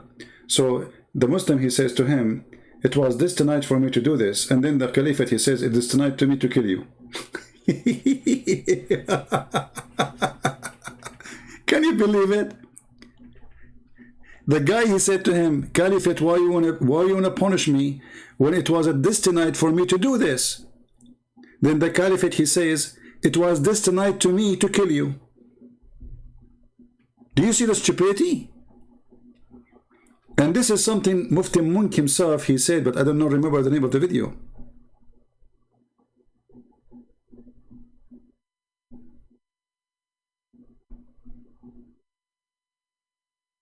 This is a religion? It was destined for me to kill you?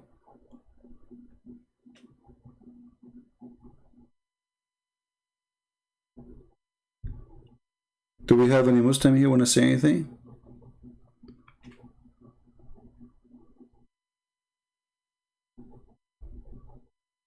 And or following goodness, happy. So shaqiyun am sa'id, whether they're going to be unhappy or happy. What's wrong with this God? Why does God want to write for me to be happy or unhappy? What's wrong with you?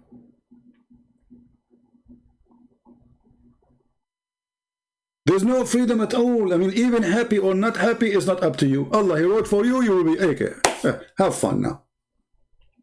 It was your lucky day. Allah wrote for you not to be happy. This is religion.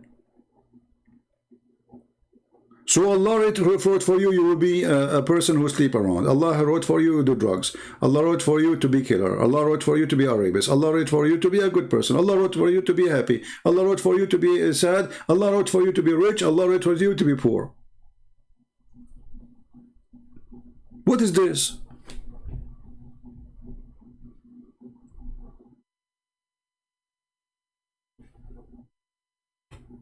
This is the stupidity itself. And then they come to you and says Islam is an amazing religion, bro. For sure it's amazing. Look at the stupidity. You just told me there's no point of this religion, which means I pray or not. And then Muhammad, he made it even more clear in this hadith where he said that what's written by Allah will take over at the end of the day.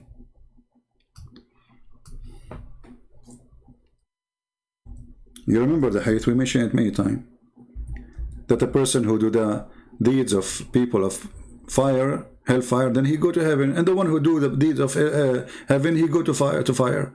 Why? Because the deeds of Allah will proceed, what Allah wrote will proceed.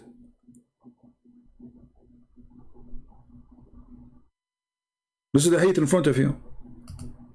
It's not what you do, it's what's written for you. Muhammad, he says, and by Allah, a person among you may do the deeds of people of fire till there is only one cubit and arm beneath the distance between him and fire. But then what is written by Allah, written by the angel, as the Sheikh was talking, proceed, and he does the deeds of people of paradise and he enter it. So it's not you. Gambling is better. At least in gambling, you know, you might get a chance to win.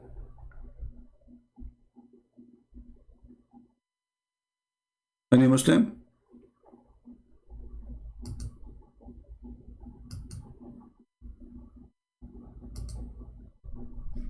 Any Abdul? What this religion is about?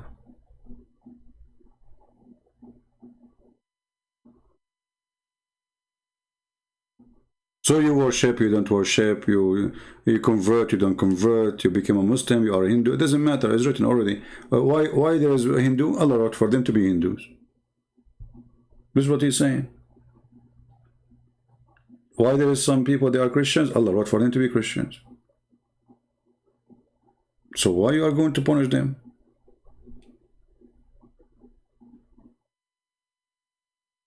How far stupidity can go?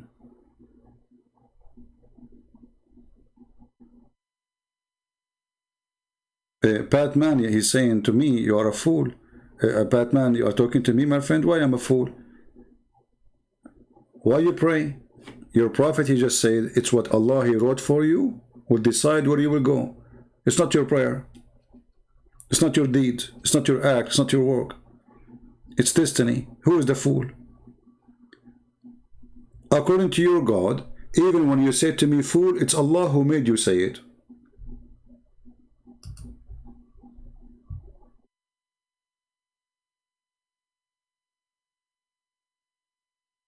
Even the Quran says, anything bad or good happen to you is Allah, he decided for you.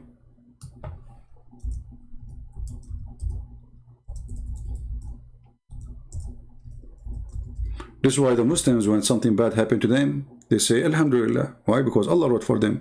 They cannot say and not thanks to Allah, because he might even make it go aggressive on them. They have to thank Allah, because Allah is the one who made the bad things happen.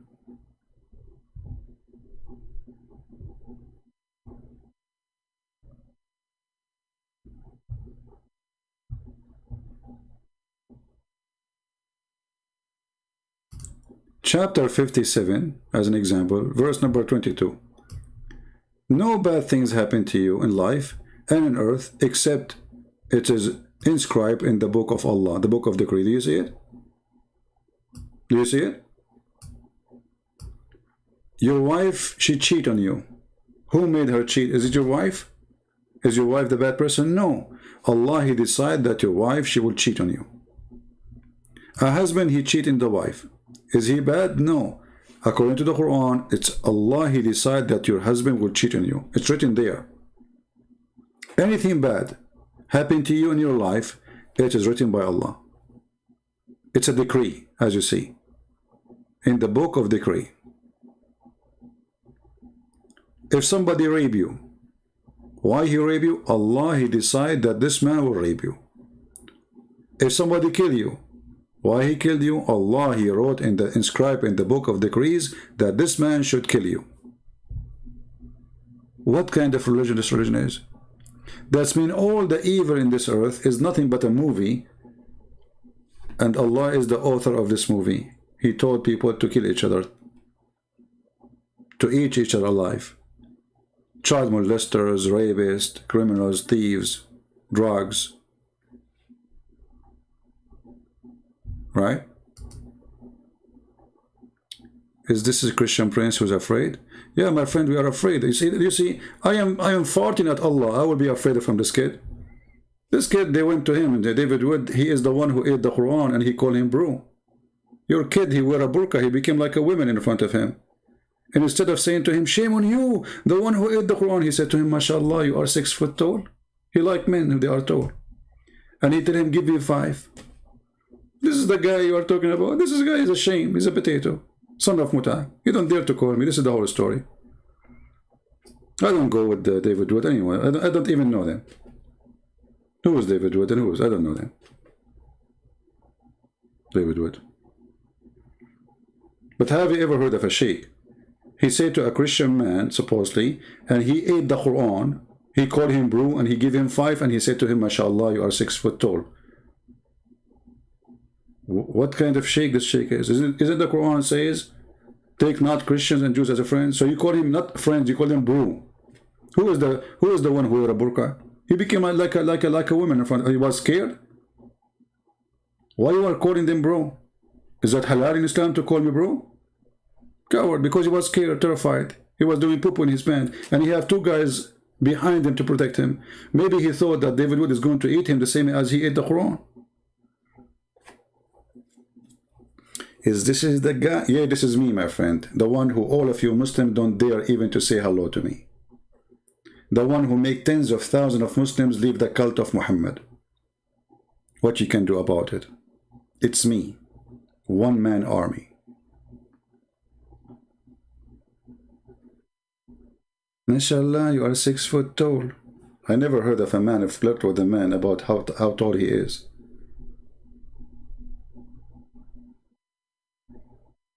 You like tall guys, don't you?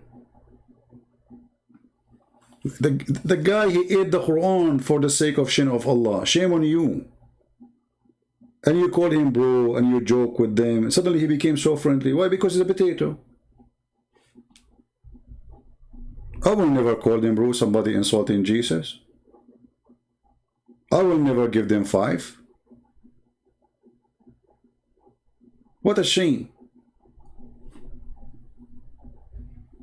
Anyway. And by the way, until now, David Wood, I asked him a question, but I did not ask him directly, I don't talk to him really. When he ate the Quran, it was easy to go to the bathroom or it took time? He did not give us details about what happened after. Like, according to topic we are saying, David Wood, he ate the Quran and he made the Quran poo-poo. It is written by Allah. You see, it fit perfectly with our topic. As long Allah, he wrote for you everything you do. Who is the one who made David Wood eat the Quran? Allah. And then when David Wood ate the Quran, where the Quran came out from? The Holy Quran. I'm waiting for the answer. Did Allah prevent it from coming from that place?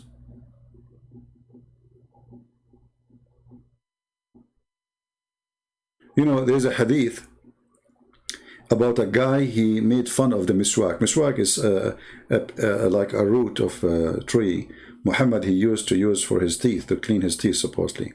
And he made fun of the miswak and he put the miswak in his anus. Look at this stupid, trashy religion. So Allah, he punished him and he made him give birth to a rat. Just because he made fun of the miswak, Allah, he made him give birth to a rat, and then after he gave birth to the rat, he died. Well, this guy, he ate the Quran.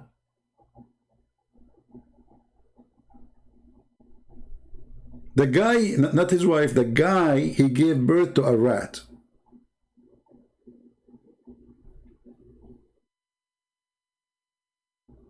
So Allah will do that to a person who made fun of a miswak. It's a piece of a stick. It's a stick. It's a root of the ground. It's not something holy. Just because he made fun of this, Allah, he made him give birth to a rat. And the one who ate the Quran, page after page, he did not eat maybe for a week, this guy. I don't know what's wrong with this, David. I mean, come on, David. Eat salad, eat something. What's wrong with this guy? I cannot let him stay in my library. I might come back, and because all my library is Islamic books, I cannot leave David in the room alone. He will read all the Islamic books, starting from the Quran. You cannot trust this guy to be with the books alone, Islamic books specifically. Like, hey David, what is the books? I ate them. Like, what? And what is the Quran? I ate it. What about the cover? I ate it. The cover, I ate the cover. How you can eat the cover? I put it in water. It became soft and I ate it.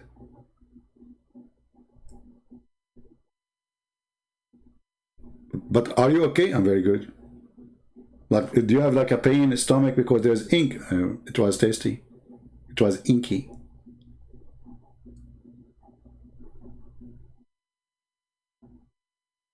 So you talk about your man.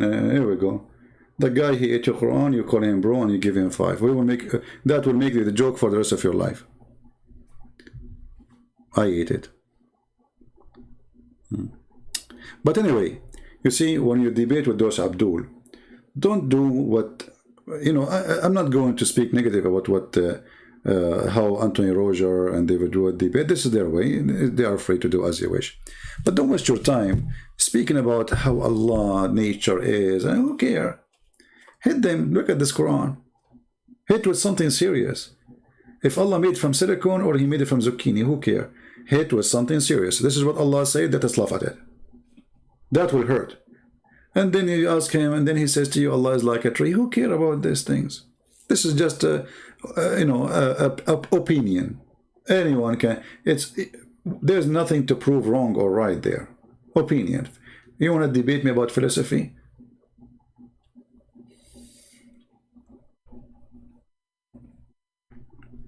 You know, there's something unique about philosophy. That there's people who use philosophy to come to a conclusion, and there's people that use philosophy to be philosophers. You know what I mean? Like, the target is not reaching a point. The target is to practice skills of talk. That is not really what we need. A conversation should have, a purpose. Farhan Al-Hader, he's saying, will you condemn your Catholic brother for praying to dead saints? That's a good question. That is a good question. But let us see how long it's going to take him before he changes the topic. Because the second we start answering him and we show him how we spank him, he will change the topic, he will pose a different question right away. So Farhan, be a man. Do you like to call me? Because first of all, it is you Muslims who pray to the dead man. Muhammad is dead. And you Muslims says, Salli ala nabi, Allahumma salli ala nabi. You stupid, how dare you even to say that? You Muslims, all of you, you pray on Muhammad and he is dead. Secondly, according to us, when Jesus was resurrected, thousands of saints, they were resurrected with him, which means they are alive. So who told you they are dead? Idiot. So what we prove now? It is you who pray for the dead man Muhammad, not us. Now he will change the question, he will change the topic, he will flip-flap like he's a prophet. Aren't you Muslims? I mean, those people are blind. I don't know. This guy, you see, I see them sometimes when they grab questions, they don't grab it from their head, they grab it from their anus. Excuse my language. This is the question is not coming from his head, it's coming from his anus. They do poo-poo. They don't think. Isn't it you every day say Sallallahu Salli ala Nabi, Allahumma Salli alayhi wa ala alihi. All of them, they are dead. Pray on him and his, and Mimi Hijab, he says, pray for him, not to him. Pray on him. Isn't you Muslims, you ask the Prophet to intercede for you and he is dead?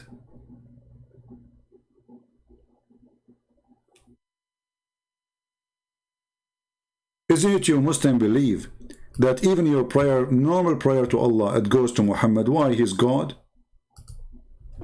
Who is your God?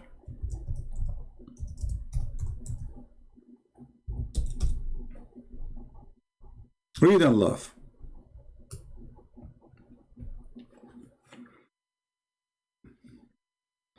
Among the most excellent of your days is a Friday, so invoke many blessings on me.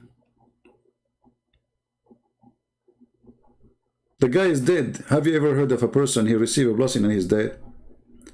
Isn't it your Muslim belief that after you died, there's no good deed or bad deed can count for you because you are dead? So invoke a blessing for me, he's dead. And then he continues saying, and by the way, it doesn't say invoke blessing on me, it says pray on me. And then he continues saying, how can our prayer, you know, and he said, because your prayer, not blessing, will be submitted to me. So they said to him, how our prayer will be submitted to you and you will be dead? He said, oh, we Prophet, Allah will not allow our body to be decayed. And then Muhammad, he died, and then the hadith says he stink and his belly was full of fart. Right?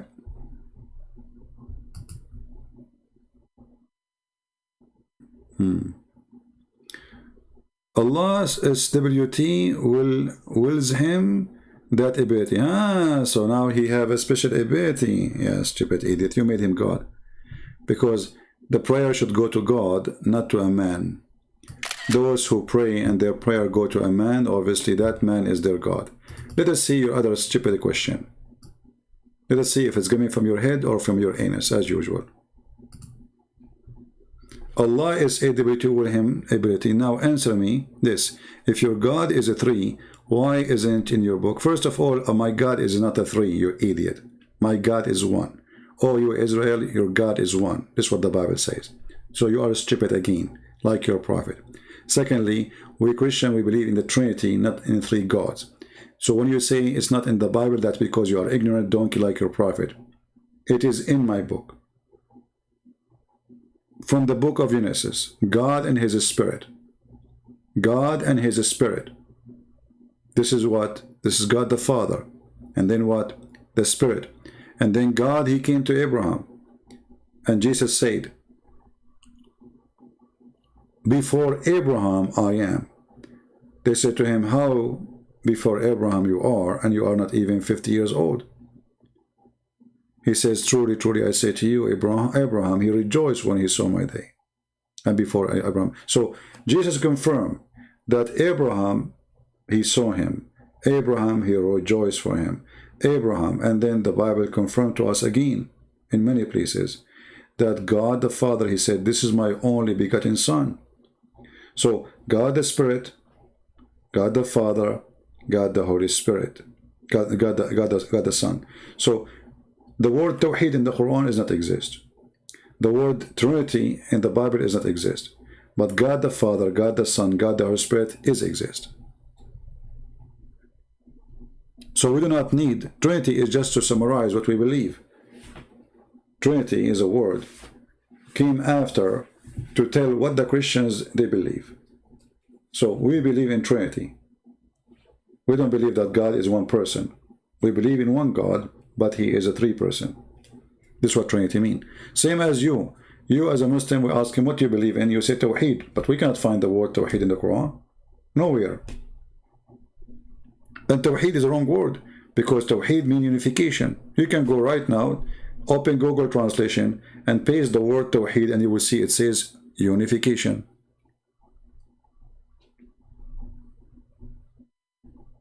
Right?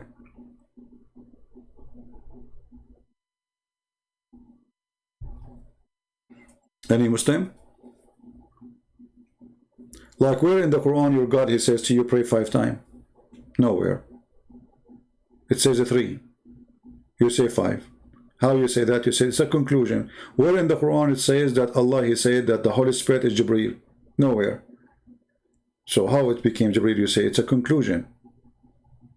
So if you want an exact word saying exact certain words, we don't design our belief to you as you wish, and you should ask yourself the same question. Where Allah, he said that I am not made from concrete or silicon? He did not. Right? So what do? Allah is made from what? So you know that there's a God, he is a physical, you know he have a hand, he have a foot. And then when we ask you, he is made from what, you do not know. Okay, is Allah is one what? You say one God. There's two God? When you say one God. If there's one God, this means there's two gods too, and three gods, because you just said one God. So for us, when we say we believe in one God, that it makes sense. Because the one here present the unity of the three person. Your God is not a three person. So why you are using the word one? Guys, do you understand what I'm saying? If I say one tree, that means there's many trees. And I said one to tell you about the number. Right? If there's only one tree anyway, the word one make no sense. Because simply, there's only one tree anyway. There's no need to count.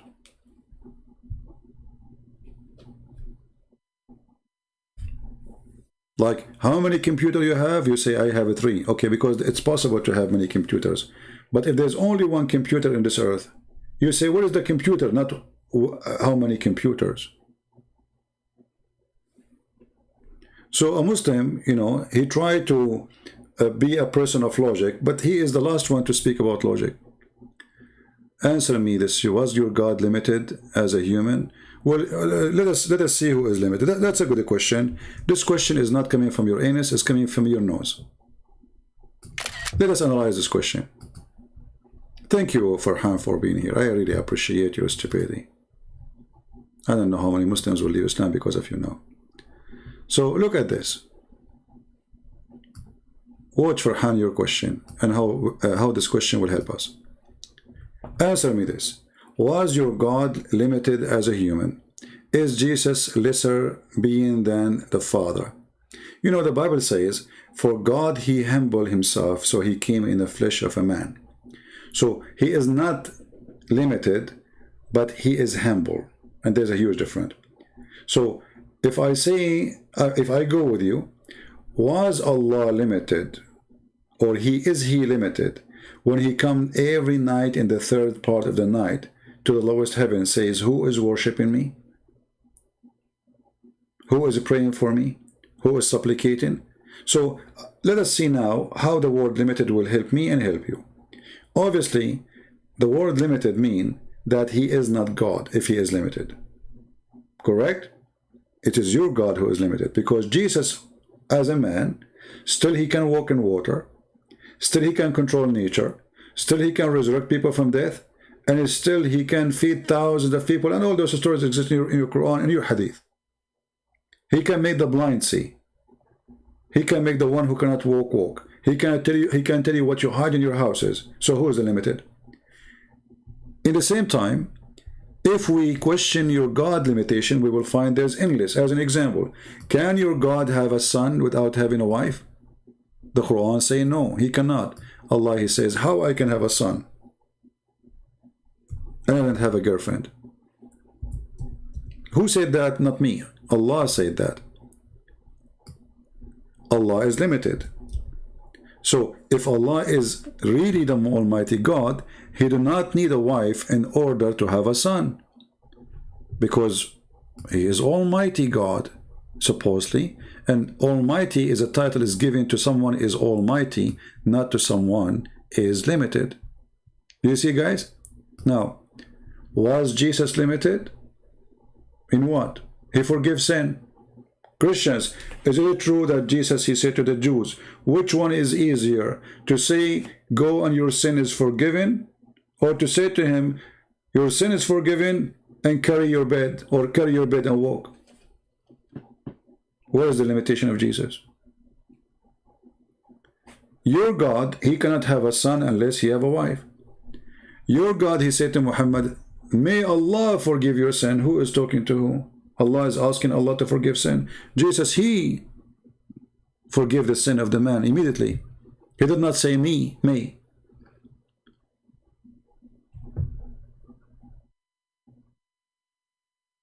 So the one is limited is your God. And you know, when the Muslim, they ask this question, by the way, this question is very useful for us.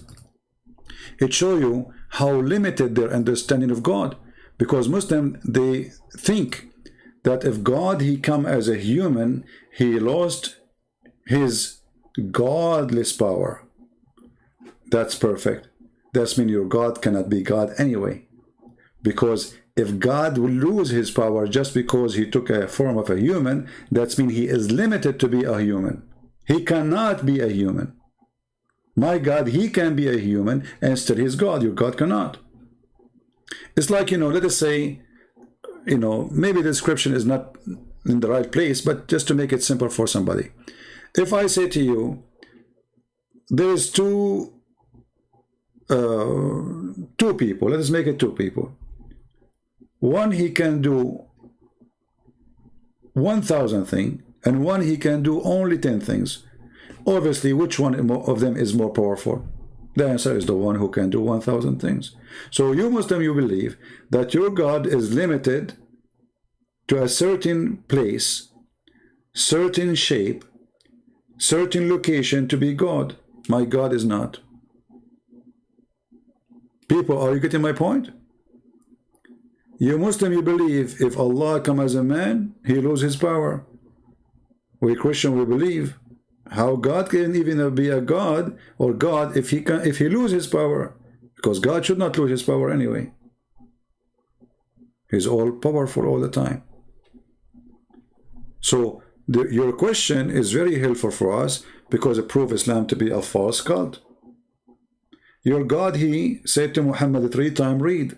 Still Muhammad didn't eat it. He did not know how to read. Jesus, he said to the blind man, see, he saw. The guy cannot walk, he walked. He blessed the bread, he feed thousands. That is my Jesus. Who is your God? Your God, he could not even read. Moses, the Quran speak about the chapter of the cow, which is very funny, proving to us Islam to be funny and fictions. Moses, he told him, suppose there's a Jewish guy, he got killed. And they want to know who is the one who killed the guy. So Moses, he asked Allah to resurrect this person so they can ask him who killed him. That's a nice story. I wish the FBI will ask Allah from now on. So Allah, he said, bring some beef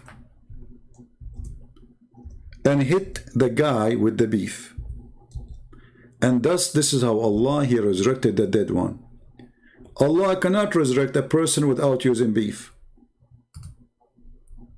Where is the Almighty God who says being is going to be? And this is how Allah, he resurrect people from death by beating them by beef.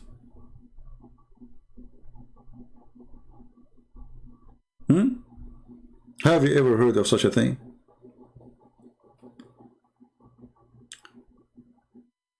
How Jesus can be equal to God and he needed to eat? That's a good question.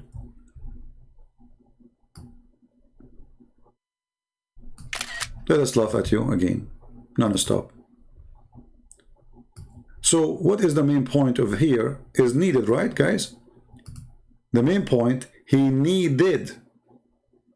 So if there is someone he need, that's mean he is not God. Correct, Farhan? Christians, are you listening? He needed. So the point this Abdul is saying or using, that if there is someone he need, he cannot be God. All right. Is it your prophet, he said? In the Quran, وَمَا خَلَقْتُ الْإِنسَ وَالْجِنَّ إِلَّا لِيَعْبُدُونَ. I created not a human and genie except to worship me. That is a need. Allah, he need to be worshipped. He did not create them because he did not need the worshiping. He obviously he needed. And there's a hadith confirm what I'm saying. He said, if you don't commit sin, and ask Allah for forgiveness, Allah will destroy you and will replace you with people who commit sin and ask for forgiveness. So Allah, he needs people who commit sin in order to ask for forgiveness because he needs it. He's lonely. He is not satisfied. That is your God. My Lord, he do not have needs. So when you say, how Jesus, he need to eat? Well, Jesus, he fasted for 40 days. Can you do that? 40 days with no food. There's no human, he can do such a thing. 40 days with nothing.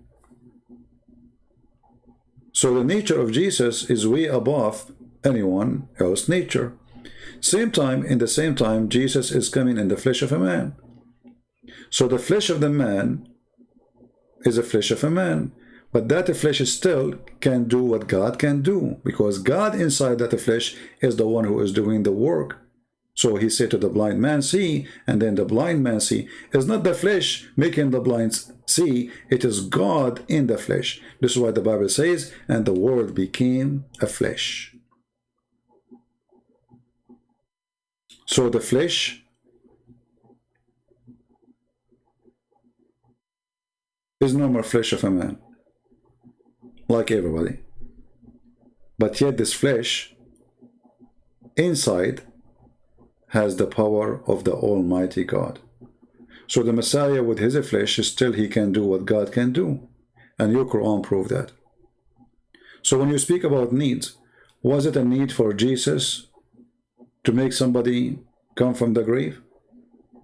If we say yes, that means your God, Allah, he have needs too. The Quran says, we did not make signs except to make people believe. That's mean what? It was a need. So even the ability of Allah and the sign of Allah was for the purpose of needs, not for the purpose of a practice. He need to show you so you can see that he can do that. It's a show time. Jesus, he did not need to do that. Jesus, he did so you glorify your Father. And he said, I am he. So you might see too in the same time that the one who is talking to you claiming to be the Messiah is truly the Messiah, for he can do what the Messiah can do. But Jesus do not need to do any of that. You believe, you don't believe, who cares? But because he loves you, that is love, that is not a need. So when you try to make the Messiah, that is a person who need, and then you say he eat, that is a very serious statement. Because your God, Allah, he feed in blood.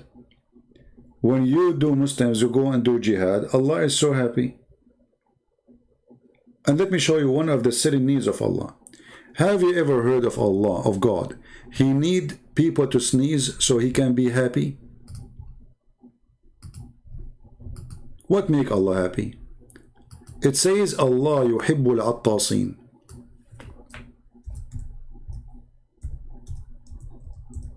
Allah love those who do sneeze.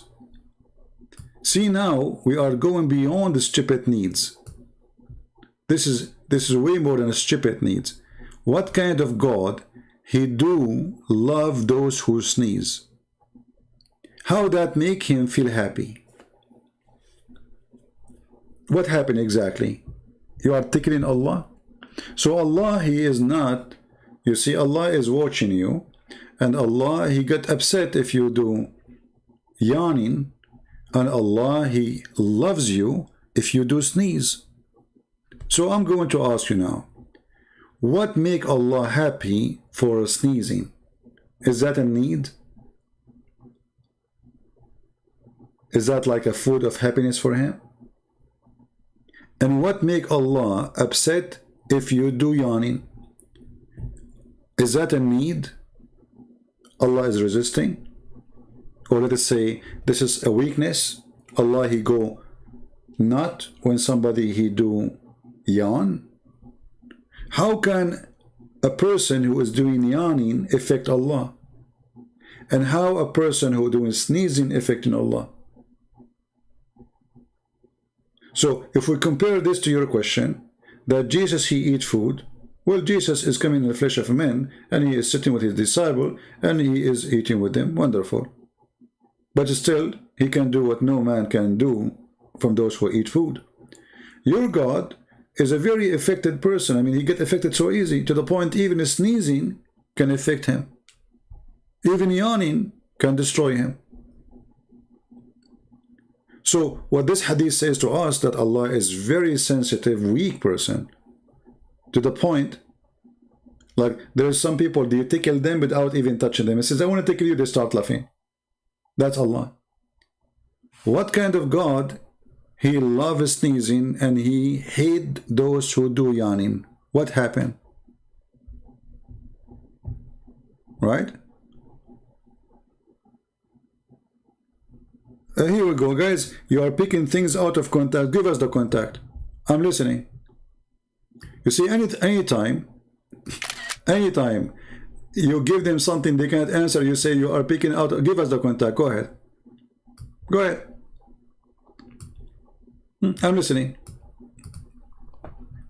You are giving. You are picking things out of contacts.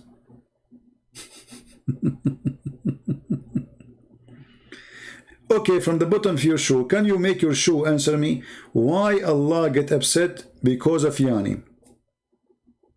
Give us the contact of this. And why Allah upset because you have cold? Sorry, happy because you have cold. See, I want to learn from you. I'm taking things out of context again, and the bottom of your shoe, which is very weird. I thought you're a Muslim, you don't wear a shoe. Be careful, don't wear black shoes, because the hadith says if you wear black shoes, your penis will never stand up for the anthem. Not only for your wife. Give me the answer. What is making Allah getting upset because you're yawning, and what make him happy because you sneeze? Because as you said, I'm taking it out of context. Give us the context. I'm waiting for you. Are you searching Google?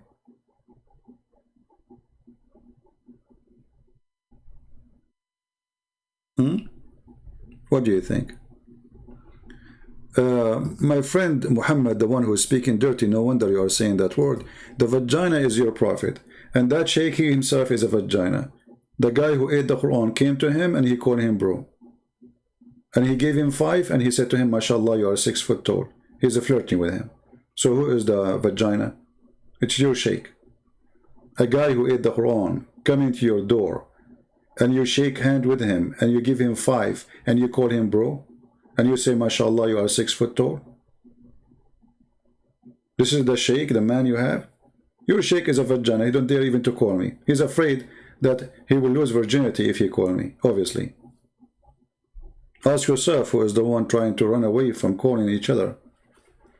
I don't go anywhere. I laugh at your God from my chair. Wearing my flip-flap, flipping your God, Allah. Farhan, I'm waiting for your question, your answer. Don't think that this guy, he take us away from the topic. No, I'm waiting for you. Give me the context of the God who he get upset because of yawning. And what make him happy because of his sneezing. I'm still waiting. What happened? Are you going to go now play dead? Remember, you said, I am taking things out of context, so you have the context. Give it to us. This is what they do when you corner them. They put their tail between their legs and they act dead.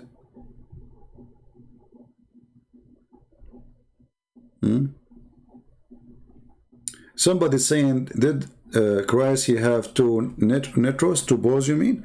That's a good question. Because I'm going to show you now that your God Allah, he have 2 balls. You see, you try to insult supposedly, no problem. First of all, the Quran says that the Spirit of Allah came to Mary as a perfect man. فَتَمَثَّلَ لَهَا بَشَرًا سَوِيًّا. So according to your religion, the Holy Spirit of Allah have balls. Here you see the stupidity of the Muhammadan. If the Holy Spirit of Allah has balls, who is left? Let's go to the Quran.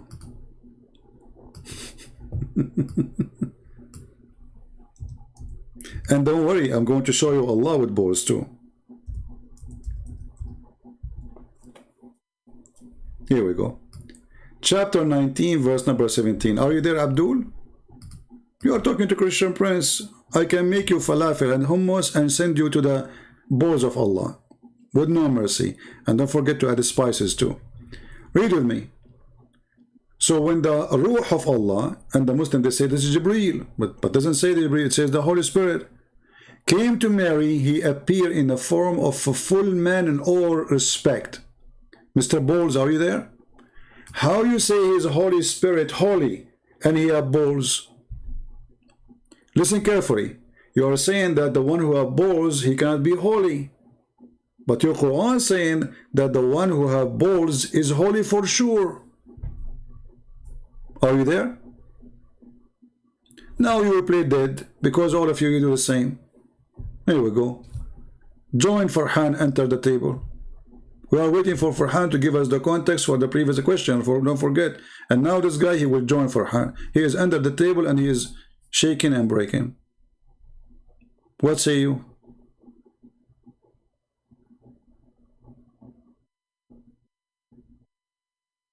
You call this, whatever that thing, Holy Spirit, and then you say it has balls? And now let us go and show you Allah has balls. You see, those Muslims, they ask those questions to normal Christians, and those Christians do not know what to say, right? Well, you are talking to Christian Prince. Welcome. It is Eid day, so we do butcher here, you know. I said, I call you privately. This guy, he want to call me privately. Here we go. He will call me like the sheikh. He will say to me, he will think I'm David Wood. He will say to me, MashaAllah, you are 6 foot tall. Why you want to talk to me privately? Suddenly you want to talk to me privately?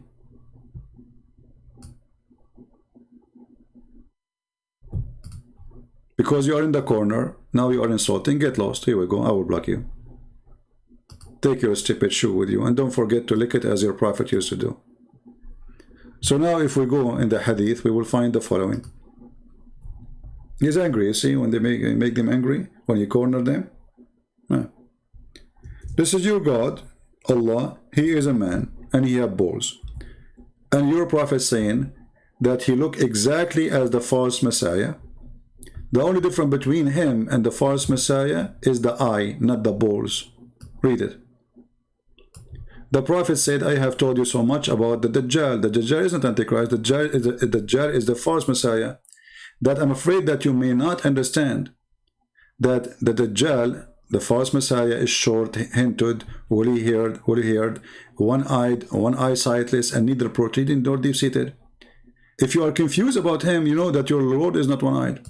So what is the difference between Allah and the false Messiah, who is a full man with balls? Only one eye. And now don't tell me this is weak hadith. It is sahih. So what we prove to you?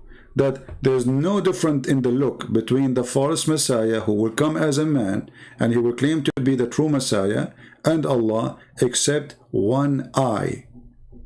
That's mean your God Allah, he have 2 balls. And I hope so, because I don't think he have balls anyway. What say you? Are you there, the guy who was insulting Jesus? Did you take a hike? Remember something, Muslims. Anything you say to Christian Prince, I have mountains of rocks to throw in the top of the head of your prophet from your books.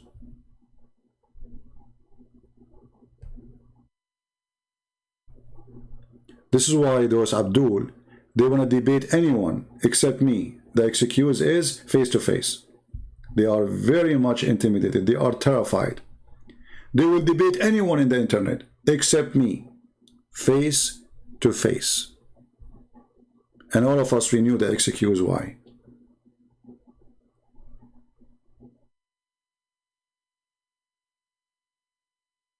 Face to face, brother. I challenge you. I will go anywhere. Yeah. We know why.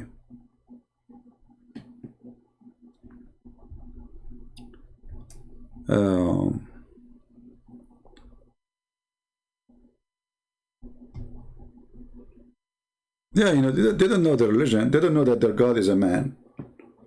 As you see, I mean, why Muhammad even he's worried that they will think that the false Messiah is Allah. And what the difference between them? One eye. I mean, what kind of way to recognize God?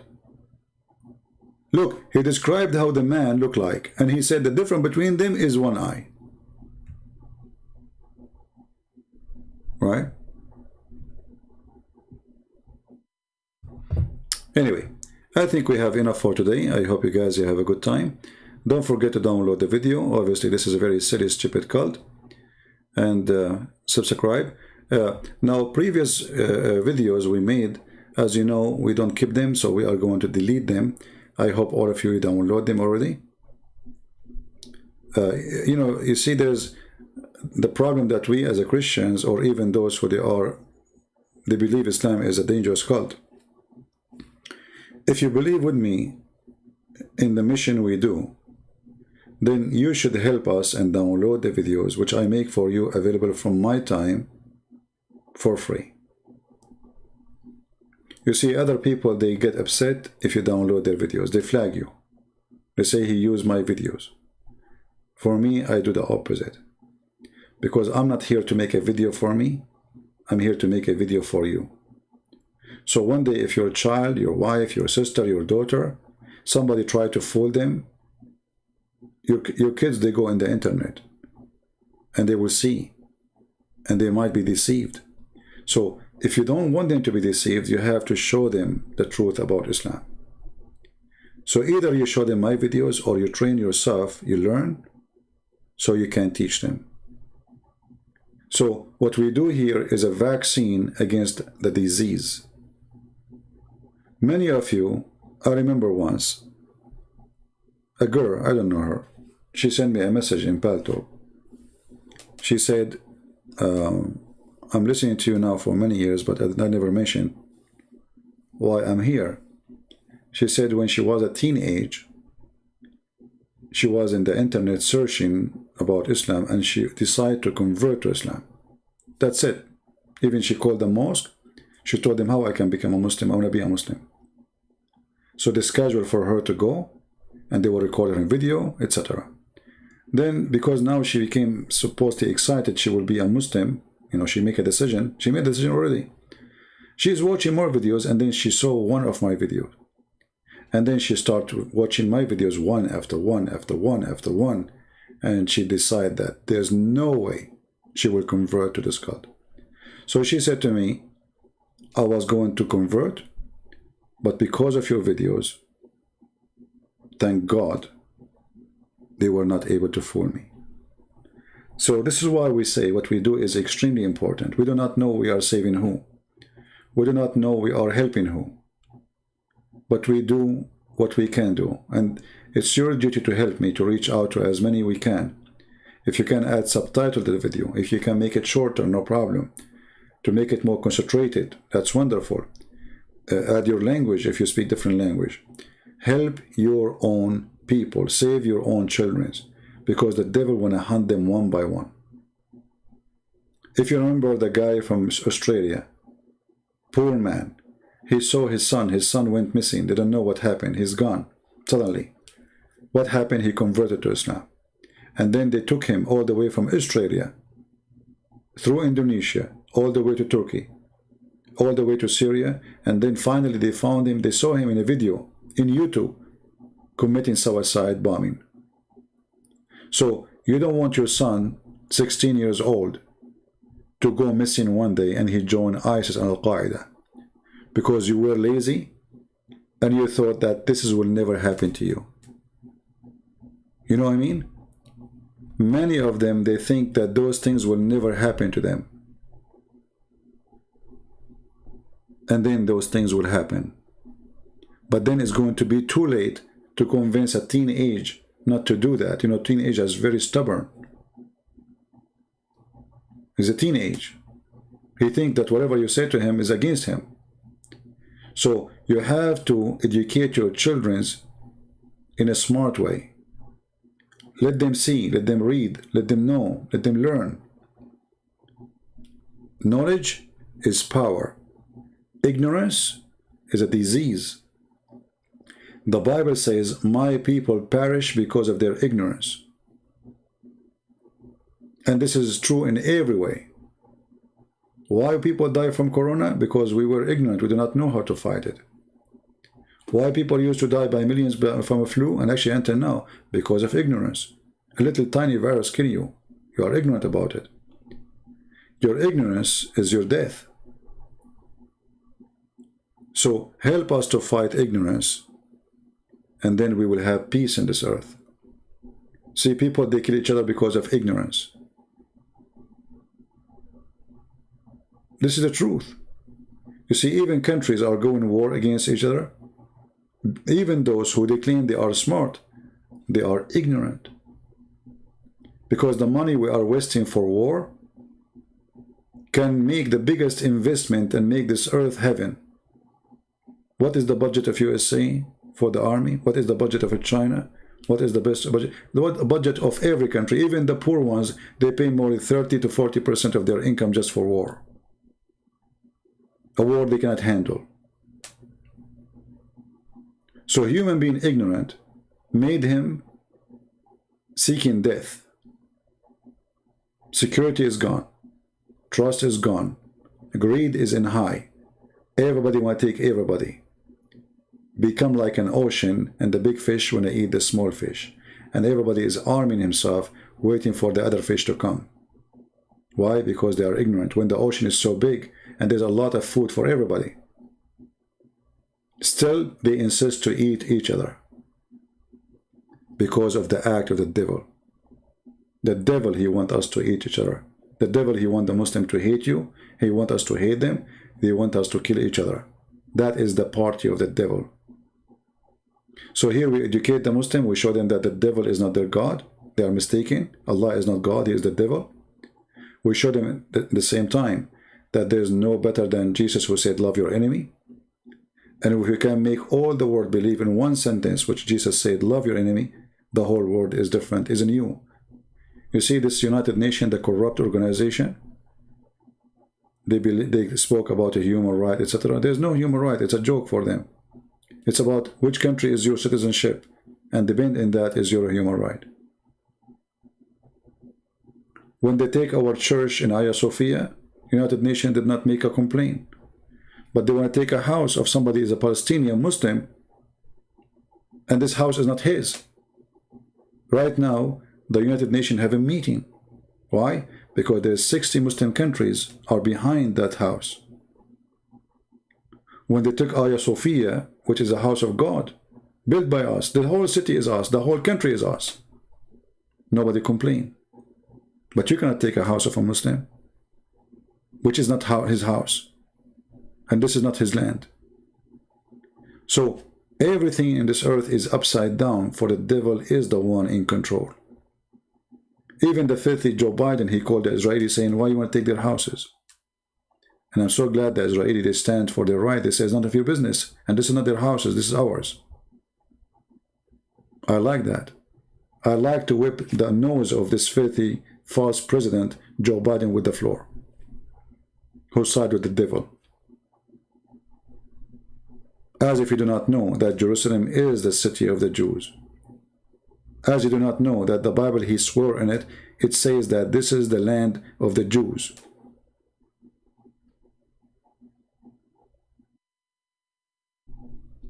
That is the truth. All those terrorists against Israel, Erdogan, Iran, Hezbollah, Hamas, Saudi Arabia, Pakistan, now they are having a sit at the Islamic Council meeting emergency. One country, small tiny country. And even America is going against Israel. But I tell you a bad news for you. You cannot go against Israel if God is with Israel. Good luck. Just a try. They are not victorious because they are Jews. They are victorious because God is there. He promised them the land. It's a promised land. And nobody can take it from them.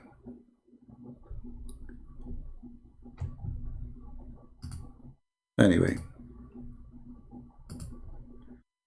So anyway, today, as usual, we gave Muhammad what he deserved. We flip him with our shoe. We made his nose bleed. We show everybody how stupid he is. And all those Muslims who claim they can debate us don't dare to call us. And yet they claim they can, they want to debate you face to face. What face to face? You don't even dare to speak to me online. Even online, you are afraid. So glory to God. We are always victorious. One of the clear signs of victory, that with all the money they spend and all the population they have, they are terrified from a video in YouTube. They are terrified from a verse in the Bible. They cannot allow you to go and preach in their countries because they are terrified. They knew if we go there, Islam will demolish. But it's too late, my friend. Pakistani government keep blocking my videos, but they cannot block all my videos because everybody is copying them. Pakistani watching, Afghani watching. I receive messages from everywhere, Islamic countries around the world. Actually, before I go online, I was watching Christian songs made by a group of Moroccan who became Christians. Wonderful. A lot of Moroccan, by the way, became Christians. Islamic countries are collapsing to the point they made a law to go to jail, to send to jail anyone who allows somebody to preach the gospel between the Muslims in Morocco. You see how much they are scared? Go. Here we go. You go. We give you a table in the corner. Speak about your filthy prophet, the child molester. They cannot let us do that there because they knew they are no match. But now with the age of the internet, we are there, you like it or not. We are there. It doesn't matter how much you try. Islam is dead. Islam is terrified. In 2 seconds, I can demolish Islam. And here we go. Who is a Muslim when I prove me wrong? Did you notice how much they are in this ability? Where is their sheikhs? Why all of them they say when I debate him only face to face? What this face to face is about? Isn't it clear that this is an excuse so they will not let it happen? Desperate, bankrupt, dead people, right? If I count for you how many people they said when I debate face to face, how many names will you receive? None of them actually agree to debate in internet. And the reason is, your reputation speed you. All those sheikhs who debated me before in the internet, which is the only debate I do anyway, they became a joke of everybody. Go watch it. I debated the highest sheikh of the Shia in USA, Hisham al-Husseini. He was in Fox News many times. I debated the sheikh from New York. I debated Dr. Rohi. I debated, I don't know, I mean tons of potato sheikhs. None of them was able to answer me, and I spoke to them with a very nice language, no insult, no, I mean, with a lot of respect, just to keep it professional. You go watch it. Go watch the debate with this guy, with his name, Sheikh Abdul Wadud. Go watch it and die laughing. And the funny,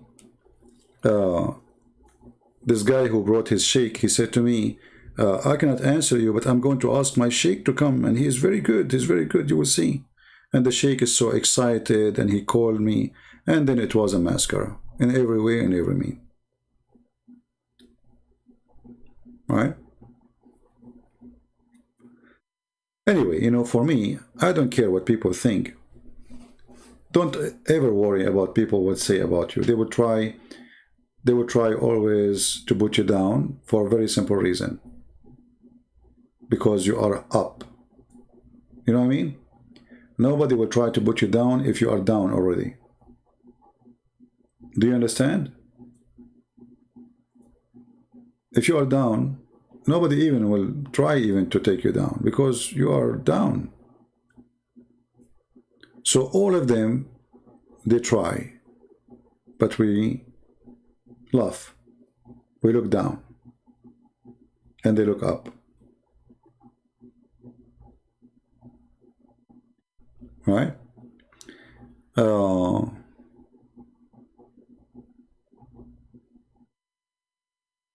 Abdul Wood, who called me to call his student.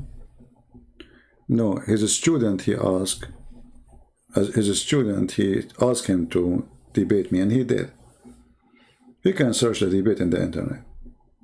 It was a funny debate. I mean, as usual, they try to deny things, but, you know, for me, there's no mercy. I don't know him, Dr. Ruhi, I don't know him. He go in Paltalk usually, and the one who brought him to me is the lady. Her name is Rina. She go to chat room, so she asked him to come and debate me. Rina, or I don't know what her name. Yeah.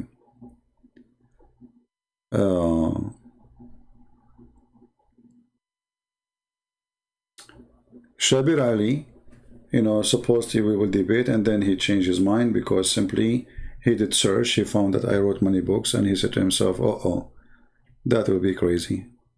Not good for me. End of career. The only one who did really, he was, let us say, from those who they claim to be, they know Islam supposedly, is Nadir Ahmed. But Nadir Ahmed is mentally ill, you know, so I cannot claim that's anything about him. I mean, there's no honor in defeating a fool. He's mentally ill. And this guy, he go around and he say, Christian Prince is afraid from me, is etc. You know, and you remember what happened just 2 weeks ago.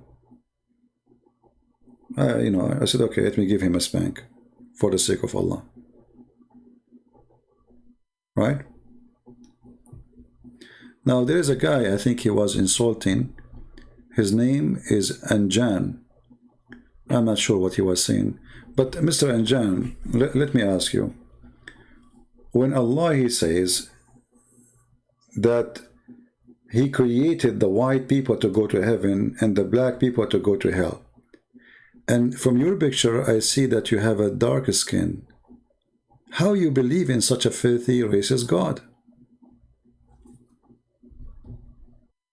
Let me look at your picture. Are you a white person or a dark-skinned person? I'm trying to find out. No, you are a dark-skinned person.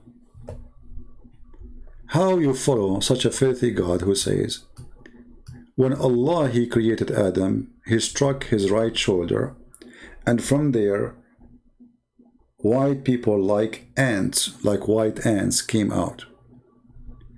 And then he struck the left shoulders of Adam, and black ants, black children or seeds, came like ants, like black ants.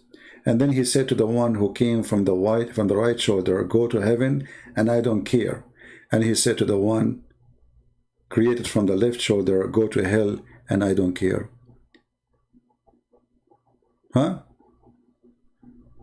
So you are coming here to attack me, and you are follow such a prophet. He said that the black people go to hell. If the admin can post the link so he can see it. Poor guy. Islam is made for the white Arab, and the African is their slaves. The poor Bilal, he died and he still is slave.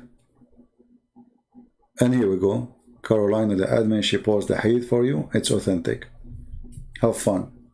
You are just a stupid person. In the same time, Mohammed, he says, the most hateful Allah person, a person he hate, is a black man. The most person Allah he hate is a black man. See, because of their stupidity and their ignorance, they call us names. We will not call you name. We describe you as a stupid because you deserve that. You worship the one who made fun of you. He says, obey your leader in war, even if he is a black and his head is a raisin head. Making fun of the look of the African. This is your prophet. How anyone can believe in such a filthy religion. It's hard, honestly, it's hard to believe. Allah Messenger said, Allah created Adam when he had to create him and struck his right shoulder, and there emitted from it white spring as if they were white ants. And he struck the left shoulder, and there emitted from it black offspring as if they were charcoal. He said to the ones being emitted from the right shoulder, for paradise, and I don't mind. And he said to the one emitted from the left shoulder, go to hell, I don't mind. And this is authentic. Chip at you. If you are an African, if you are an Asian, you should be the last one to accept such a garbage, filthy, racist, white Arab supremacist cult.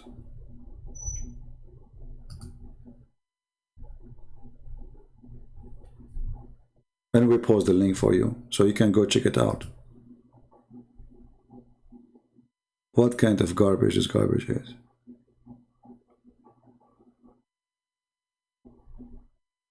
This is garbage.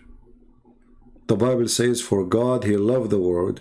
He sent His only begotten Son. He loved the world, not the white people, not the black people alone, not the Asian alone, the whole world. God He loved.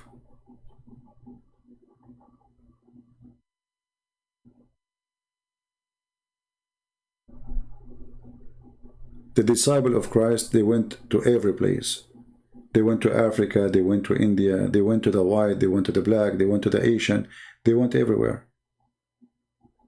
And they have the gospel for them, for everybody.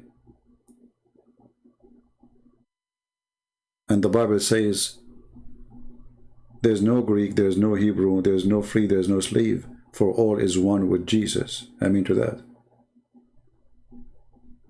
Jesus unites us, the free and the slave, the Greek or the Hebrew.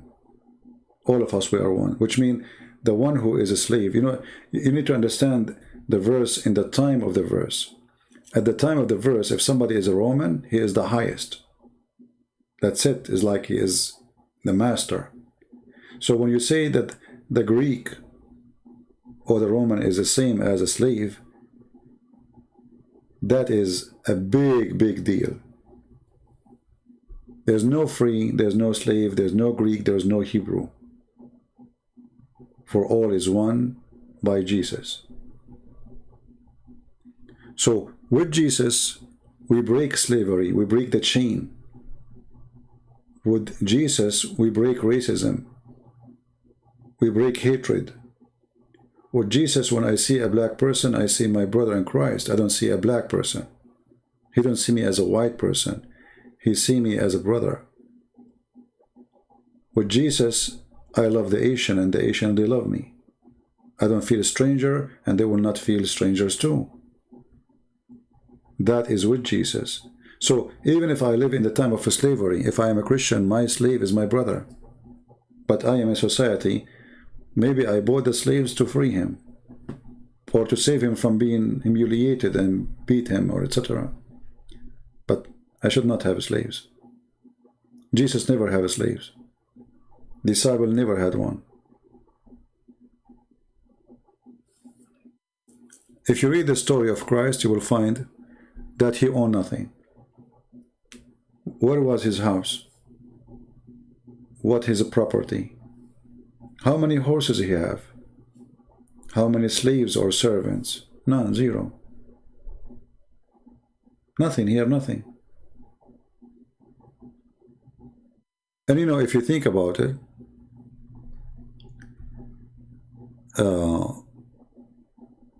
if Jesus wants to be rich, he can be the most rich person in the world, a person who can raise people from death. Or he can make the blind see. How many rich people they would love to pay to stay alive or to fight illness?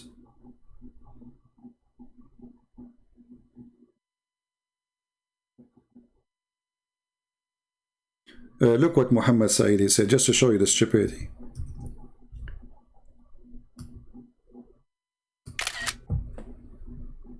just to show you the stupidity.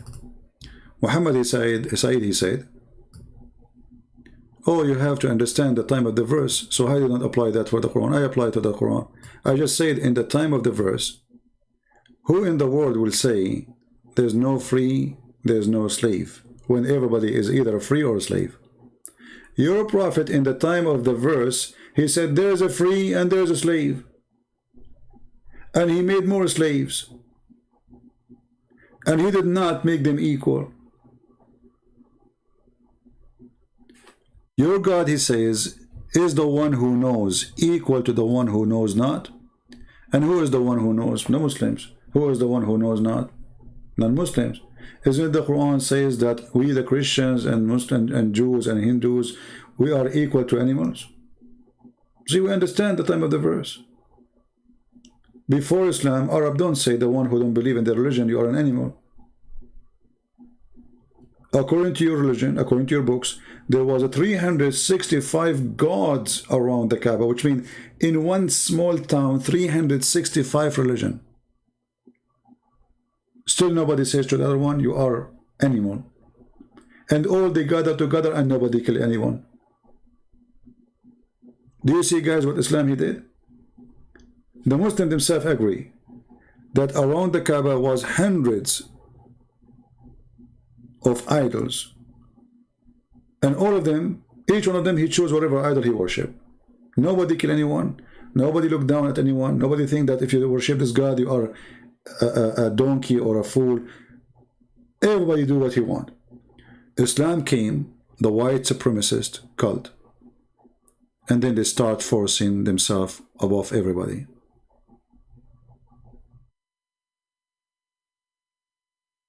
Right? Mohammed hijab, he want to be dialogue with me.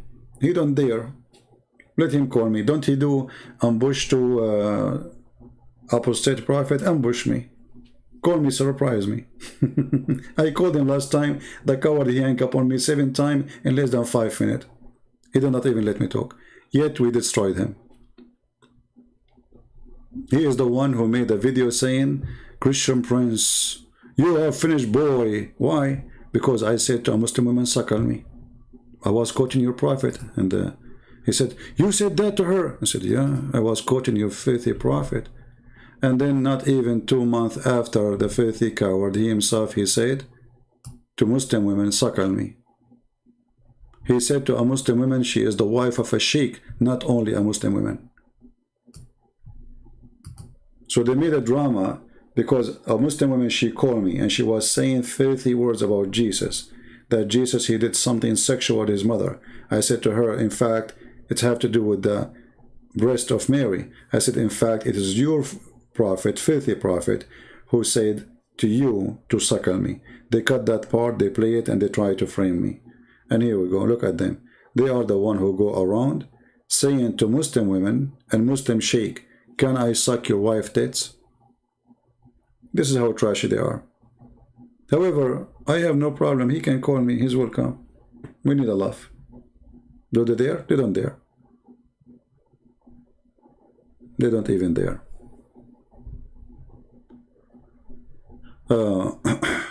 Anyway. They don't dare. All of them, they claim. You see, all of them, they have the same problem. They knew that they are no match. Those people, they debate someone, he have limited knowledge, and someone who don't speak Arabic for sure. The second they knew who you are, good luck. There's no debate. And actually, I'm here. I mean, where are they? And the funny, he is the one who said to the Muslims, which one you like me to debate, this guy or this guy? There's a guy. They said, Christian Prince, where's the debate? He did not debate me. He hung up on me, coward. He prepared little tiny videos. Did you say that? Where's the debate? You said that Paul in the Quran, you have 30 seconds to answer. I got him busted. And then I showed him from Ibn Kathir, he started reading different book because they are very nervous. They prepared themselves for different reference. I said, you idiot. I'm giving you a different book. Go watch it and laugh. You finished, boy. You know, a parking dog. They cannot debate me. All they are suffer from the same issue. Too much intimidation.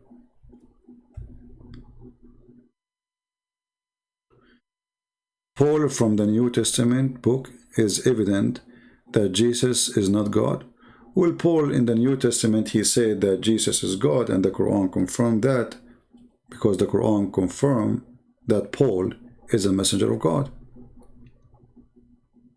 You know, PSD, even though I am tired and now it's already 1:03 a.m. in the morning, do you like to call me and show me how Paul confirmed that Jesus is not God? Do you like to do that? And remember, I'm going to use your own book's reference to answer you. And if you say to me, I don't accept my books, people will laugh at you. Is that fair, guys? Even though it's past 1 a.m. in the morning, I wanted to open my Pal Talk. You call me and you show me how Jesus is not God. Do you want to do that? What say you? He said Quran. Here we go. Look at this stupid answer. He said we're in the Quran, not from tafsir. So now the Muslims, they don't want tafsir no more because tafsir got them busted. Do you see the stupidity? When we ask them what does verse mean, they say go to tafsir. And now they say to me, don't go to tafsir, we want from the Quran. Hypocrites. Hypocrite and cowards. And you know, I find always as if those Muslims, they are infected with some kind of virus affecting their brain and their thinking. I mean, did you even read this answer? Did you read it before you send it to me? Don't you think this is really stupid to you to say what? So you are saying to me now, I cannot use any evidence to prove my point from your books. The tafsir is explaining the Quran, you idiot. This is why it's called tafsir. Tafsir means interpretation. So if it's not Paul, why your sheikh says it's Paul? Do you see, guys, the stupidity? He said to you from the Quran. Well, okay, give me the tafsir. Who are those three? Give me their names. In order to give me the names, you have to go to the tafsir. So are you going to pick up your own tafsir? The one make you feel happy? Hypocrites. I said in the Quran, it is in the Quran. Prove me wrong. Because the tafsir confirm that this is about them. You know, why Muslim scholar will say this is about Paul if it's not in the Quran? You see how stupid you are? If it is not in the Quran, why in the world the name Paul will come to their mind? I mean, there's millions of names. How is that like a good luck? Is that like a casino? They grab a paper and the name of Paul come out? So you need to explain, not me, why the name of Paul jump in the tafsir that this is about Paul.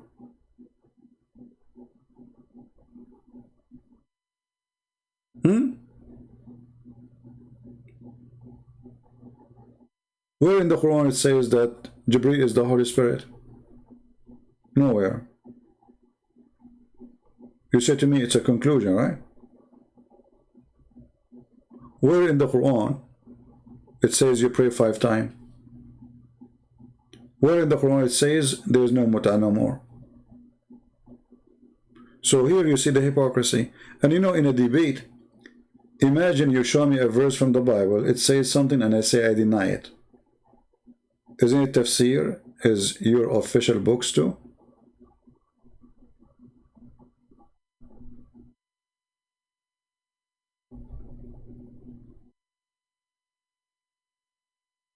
Well, you know, when you say it's not in the Quran, you have to prove it's not in the Quran. Is it? Does it say in the Quran that this is not Paul? Have you ever heard of a God, he say there's 3 messengers and he don't say their names? Have you ever heard of a Muslims who believe in a verse and then they say in the verse it is Paul but it's not Paul? So if it is not in the Quran, then it should not be in the tafsir. So why it is in the tafsir? Because it is in the Quran.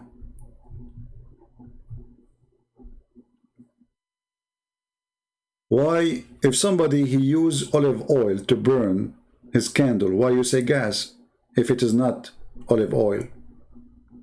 There's a million of use. You choose one. What is the reason? What made your scholar think it is Paul? So the coward you and them, in order to avoid what your scholars say, suddenly you became the scholar and they became the idiot. Suddenly you are the one who decide this verse is about who, not the scholars. Do you understand, people, the hypocrisy? If I say something now, what they will do, they will say, let us read the tafsir. But because that tafsir does not help them, they don't want that tafsir. They say, oh, we don't accept the tafsir. You said in the Quran, show us in the Quran.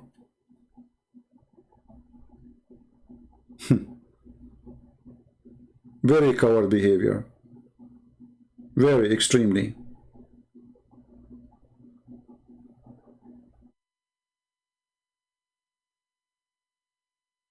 Right?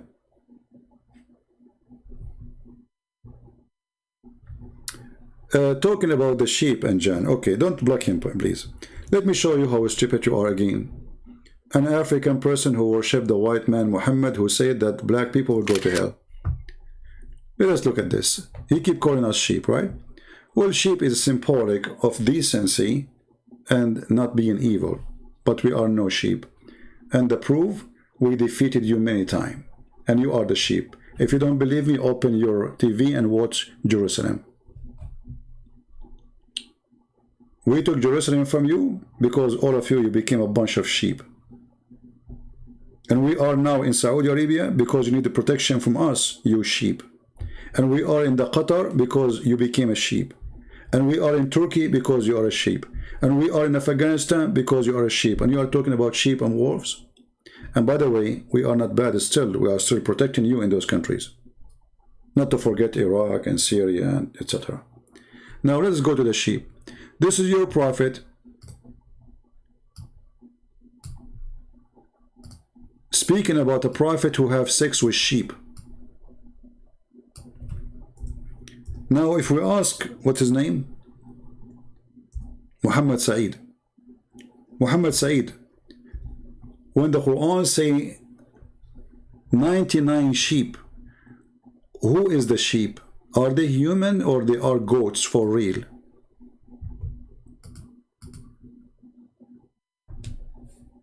I said those are women. What you say? You say it's not in the Quran says sheep, goats. See how stupid you are? Are they women or they are goats? Because the Quran used the word goat.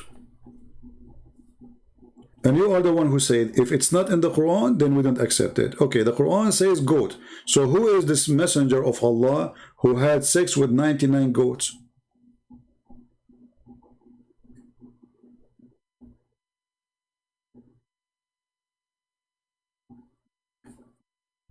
It says what? It says as Quranic tafsir, we clearly say pray and other in hadith. What does that mean? Stupid. So you change the topic now. Is it goats or it is women?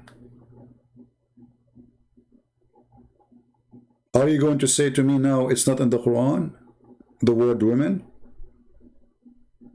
But what say you?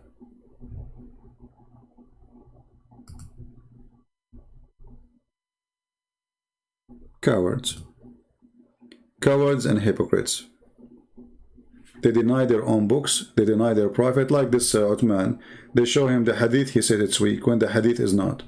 And we show you all the reference. So when they want, they accept. When they want, they reject. Game player.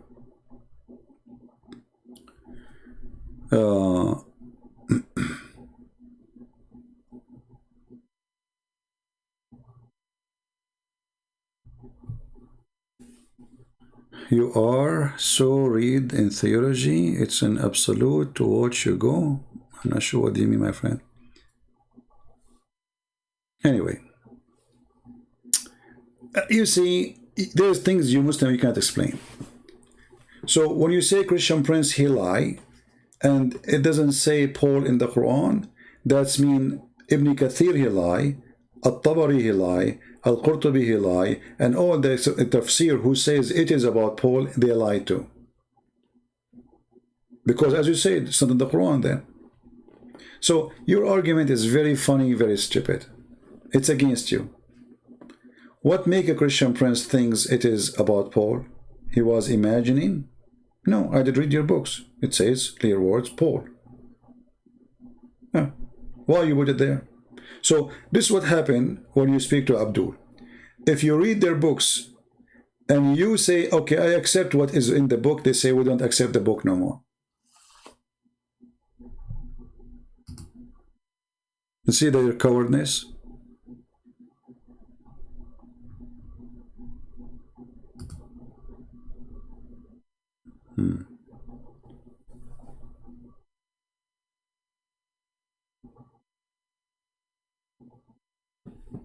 When you have to say something, say it clearly. I said it clearly because when I quote in the video that it's in the Quran, I show the tafsir, you stupid idiot.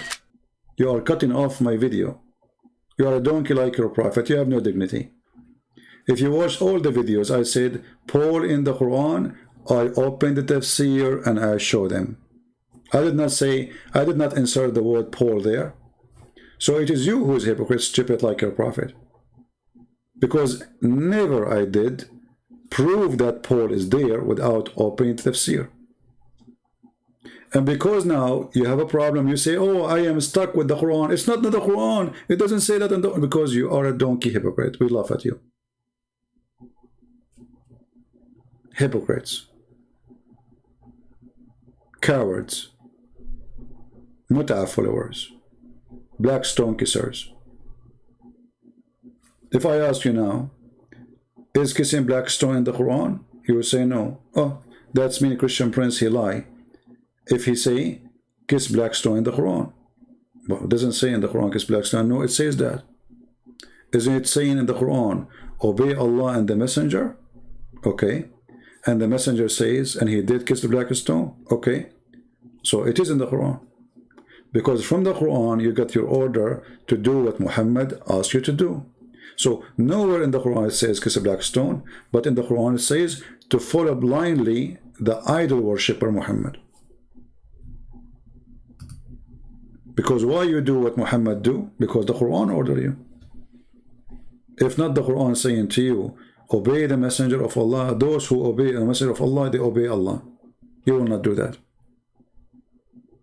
You will not be a pagan person.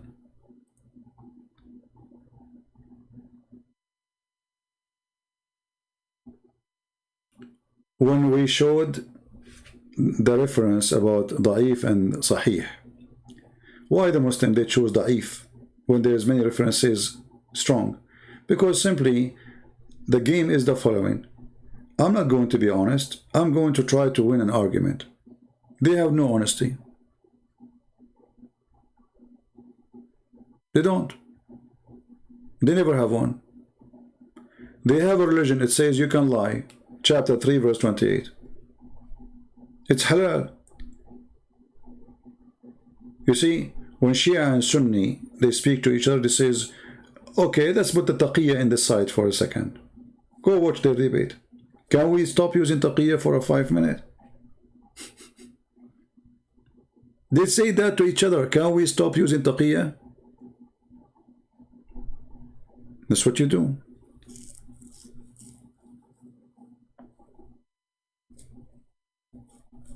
Right?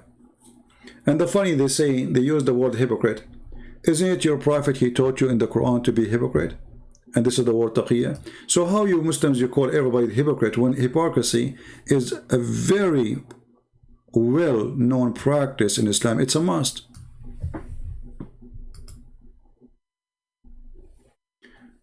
Because kissing black stone is not there in the Quran, we say the hadith. Okay, but why? So, do you follow the hadith or you follow the Quran? If Allah never said to you, kiss the black stone, so why you are kissing the black stone? You will say to me, because the Quran ordered me to follow the Prophet. Thank you very much. So you are a pagan like him blindly. You don't ask yourself, how in the world this person claimed that to be from God, yet he's a black stone kisser? Simply he was following the steps of his parents. Pagan like them. So in chapter 3, verse number 28, the Quran says, you can practice lying, especially to those who they are Christians and Jews. Do you see it? You can speak to them in a friendly way, but in your heart is just like that. And then you call us hypocrite? When this is your religion, the religion of hypocrisy. You speak to me in a friendly way, like, you know, this female sheikh, Uthman, in front of David Wood, who ate the Quran, he called him brother, my friend, and he gave them 5. And he said, mashallah, you are 6 foot tall. He was flirting with the guy. Why? Because he was afraid David Wood might eat him. He live in America. He don't live in Pakistan. He's a potato. He's wearing the burqa now. The burqa of taqiyya, of protection. So he called him bro. He is very friendly. Suddenly, the Muslims who they get angry for insulting the Prophet are not there. Where is the Muslims who says, kill those who insult the Prophet? What happened? Suddenly, the person who he ate the Quran, you call him bro? Because he's wearing burqa. This is your burqa. All of Islam is a burqa. You change your answer depending on your situation. In the old days, when the Muslims, they were strong and they have their army, they don't care if you accept or not. Who cares? They don't even debate you. Convert or die. But now, because you are weak, you play the game.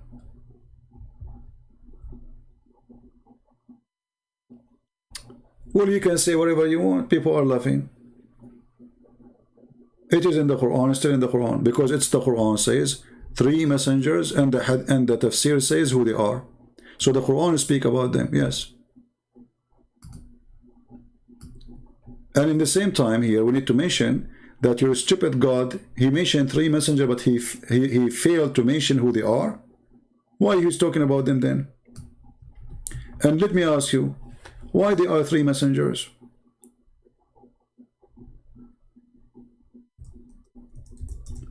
What's wrong with this number 3?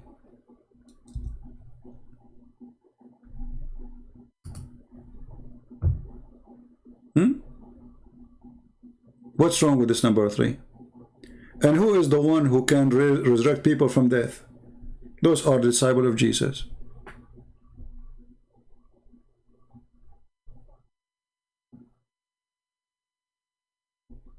And who is the third one? And why he is the strongest? No answer. So yes, it's in the Quran. Actually, there's tons of verses in the Quran, Muhammad, he stole from Paul. Like the verses about gambling. The difference is, Paul, he said, those who do gambling, fornication, etc., they will not enter the kingdom of God. Muhammad, he copied the same, but he said ijtanibu, which means avoid doing it, because he is a coward. He don't dare to say what Paul said. Paul, he said clearly, if you do those things, you don't enter heaven.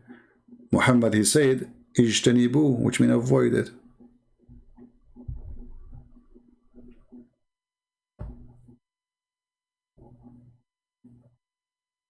So the logic of the Muhammadan is the following. If something is not in the Quran, then we should not say it's in the Quran. Correct? Okay.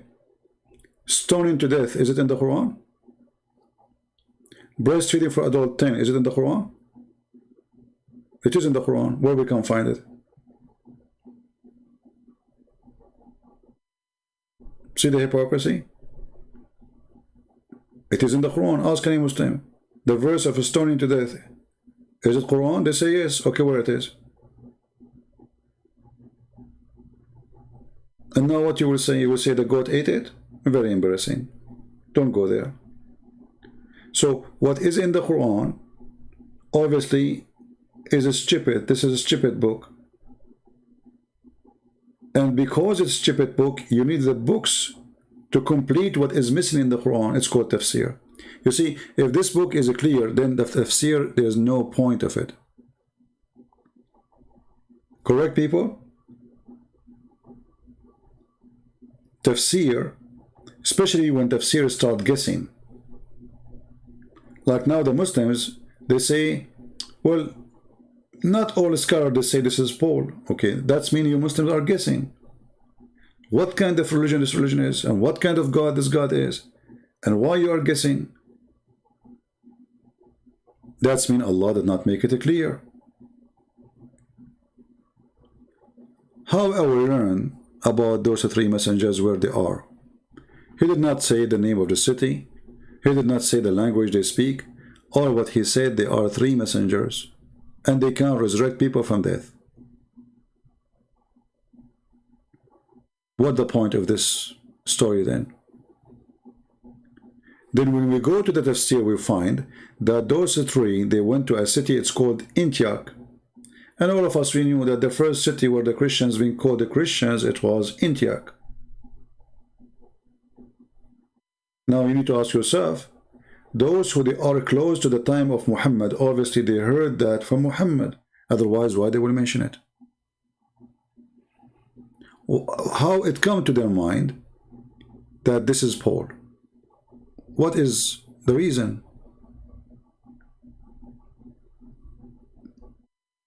There's no answer.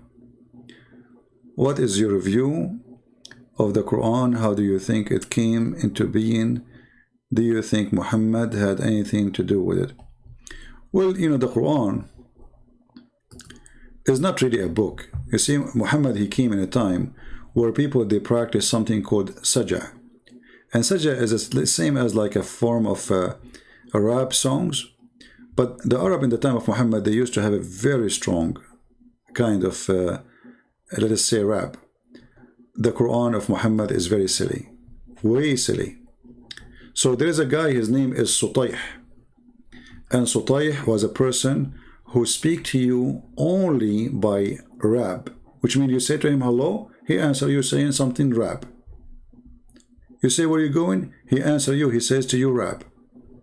All right? Actually, if you search his name, you will find in the hadith, you will find him talking about him. And Muhammad, after that, after he started making Quran, he forbid people to practice such a thing because he don't want anyone to have a competition with him. And obviously, his rap is very funny and very stupid. Now, the verse you mentioned to me, chapter 22, verse 52, says, never we send a messenger before, but when he like he have a desire, shaitan, he throws something in his desire. Well, this is explained supposedly. You see, if you ask now Muhammad Saeed, does it say there that shaitan, he put satanic verses in his mouth? He will say no. Did it use, does it make it clear that he gave him Quran? No. It says he put something in his mouth, but not Quran. It doesn't say Quran. But if you go to the tafsir, you will see they say Quran. He gave him satanic verses. And then Muhammad, he recite them unaware that this is from shaitan. So where do we find the story about this? Is it in the Quran? No, the Quran is saying nothing. It says none of this. Doesn't say even anything about Muhammad. Doesn't say that Muhammad received satanic verses at all. All what it says that he sent and we will delete it. So it confirmed two things. That messengers, all of them, they receive messages from shaitan. And all of them, Allah will delete the message they receive from shaitan. But look what happened here, just to show you the stupidity of the author and those who follow. If Allah, he promised that any messenger he receives satanic verses, Allah will delete it. That's mean the Quran confirm that Allah will preserve his words. Correct? His guardian for it. He is watching. He will not let anyone to add words to the words which the prophet, they said, or messengers. So how come shaitan was able to add words to the Bible according to Muslims? Don't they say they corrupted? Isn't this from shaitan? So the verse says none of our messenger, but shaitan he do that, and we will take it away, correct? So the verse here confirmed that not only the Quran will be protected, all the books sent by Allah will be protected. Are you getting my point? The one who asked the question? He did not say only one messenger. He said none of the messenger, but shaitan he throw. And then what we will do? We will take it out.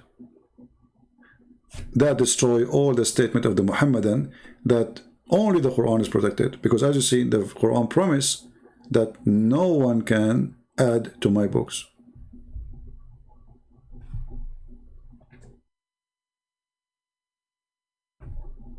Islam is a stupid cult. Do the Muslims see this verse? Are they blind?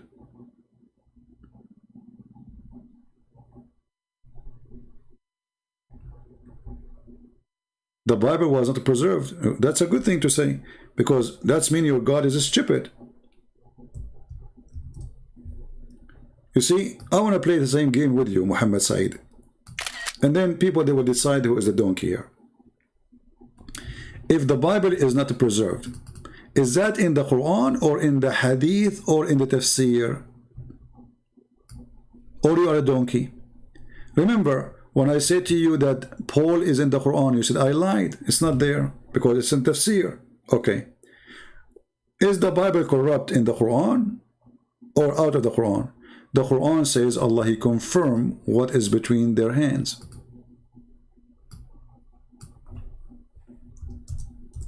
So how it is corrupt, you idiot?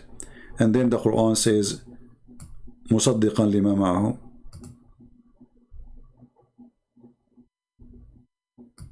Confirming what is with them. Do you see who's stupid here?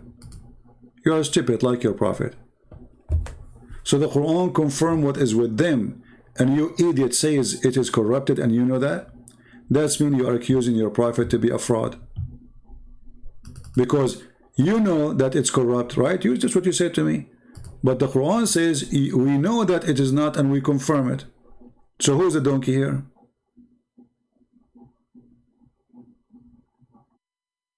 The word Bible is not there, but he is speaking to the Christian and the Jews. Here we go. See, the word Bible is not there. Do you see the stupidity? The word Bible is not there. But speaking about Isa, speaking about the book of Moses and the book of Isa, you stupid idiot. It says that.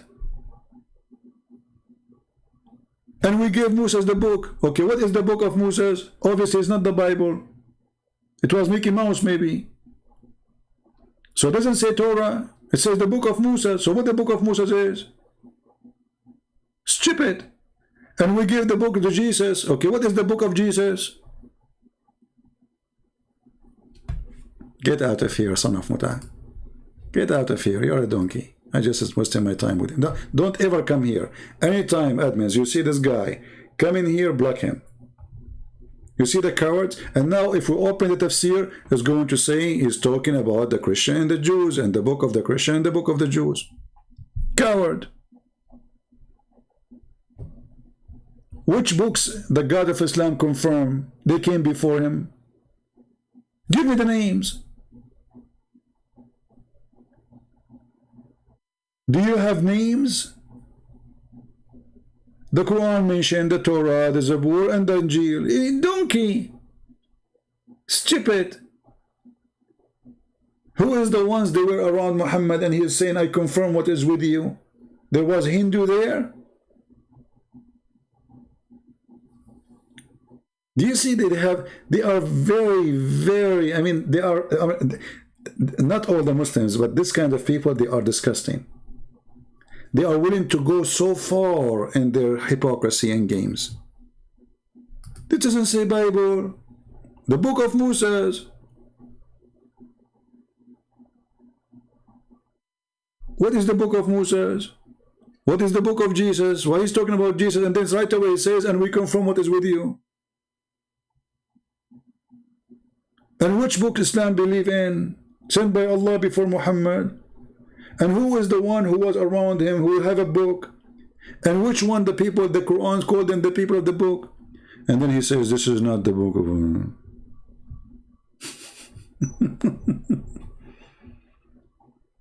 thieves. You know the ethic of thieves? How you can trust a thief to have ethic? A thief, he don't have an ethic. He do not.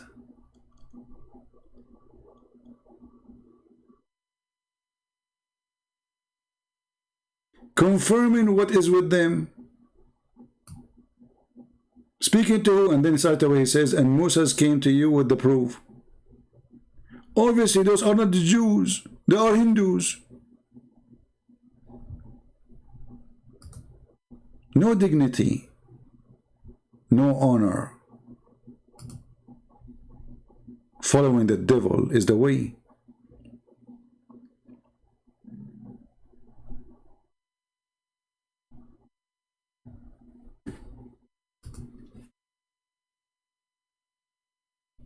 The Quran is not confirming the books of the pagan.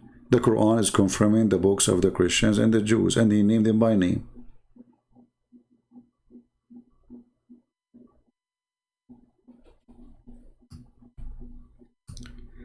Anyway, please, anytime, admins, you see this guy, I don't want to see his face anymore here. I'm sure he will come with a different name, but I don't want him.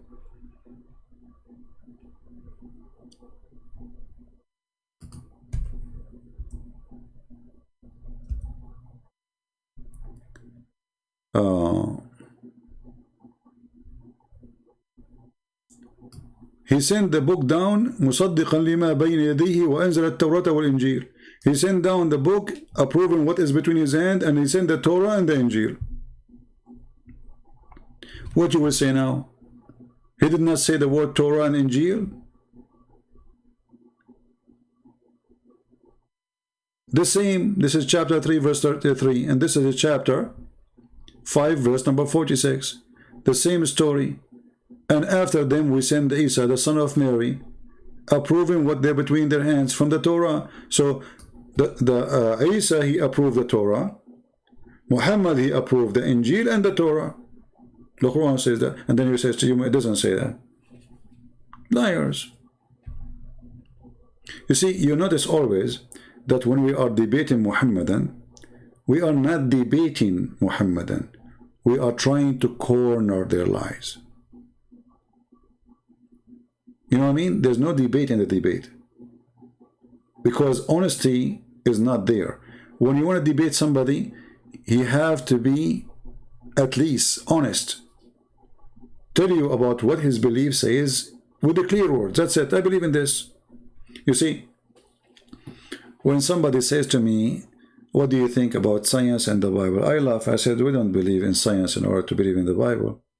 He was surprised. He said, so you believe that the Bible is against the science? I said, have you ever heard of science saying that there's a woman, she can give birth to a child and she never met a man? He said, no. I said, would we believe in that then? So this is not with science. See the honesty? The Muslim, they make videos, Quran and science, and all its fabrication. Why? Because this is a religion of lies. Science does not agree with faith. In many ways, who want to believe that Jesus, he put some mud on the eyes of somebody, he made him? See, that is not science. Correct? But for them, because they are desperate, destroyed, hypocrite, they have no God, they have no book, they have no word of God, they have no true prophet, they fabricate their Quran to make it fit with science. They are willing to corrupt their book. They change the meaning of the book to make it scientific. I would never do that. If a scientist come to me now, and he said to me, it's against science to say that Mary, she have a son, I will agree, it's against science. Still, I believe in it. I do not need to be a hypocrite and make it scientific. Those who change their belief to make it fit with something modern, obviously they never had belief.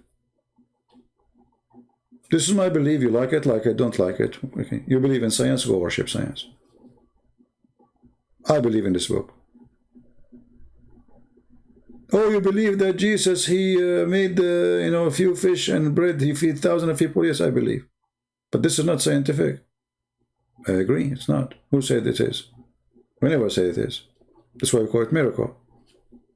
Miracle is above science. A miracle is something no science can explain, and nobody can explain. That's why it's called miracle. Even an atheist today, if something happened, they can't explain, they say it's a miracle. You go to a doctor, he's an atheist. Somebody have cancer, he recover. How this happened? He said, we can't understand really. It's a miracle. It's a miracle. So even atheists who don't believe in miracles, they use the word miracle. Right? So we don't compromise in order to gain points. That's what the true believers do. They are false believers. Every single Muslim, he knew that all those videos about Quran and science is a fabrication, and you can get my books and read about them.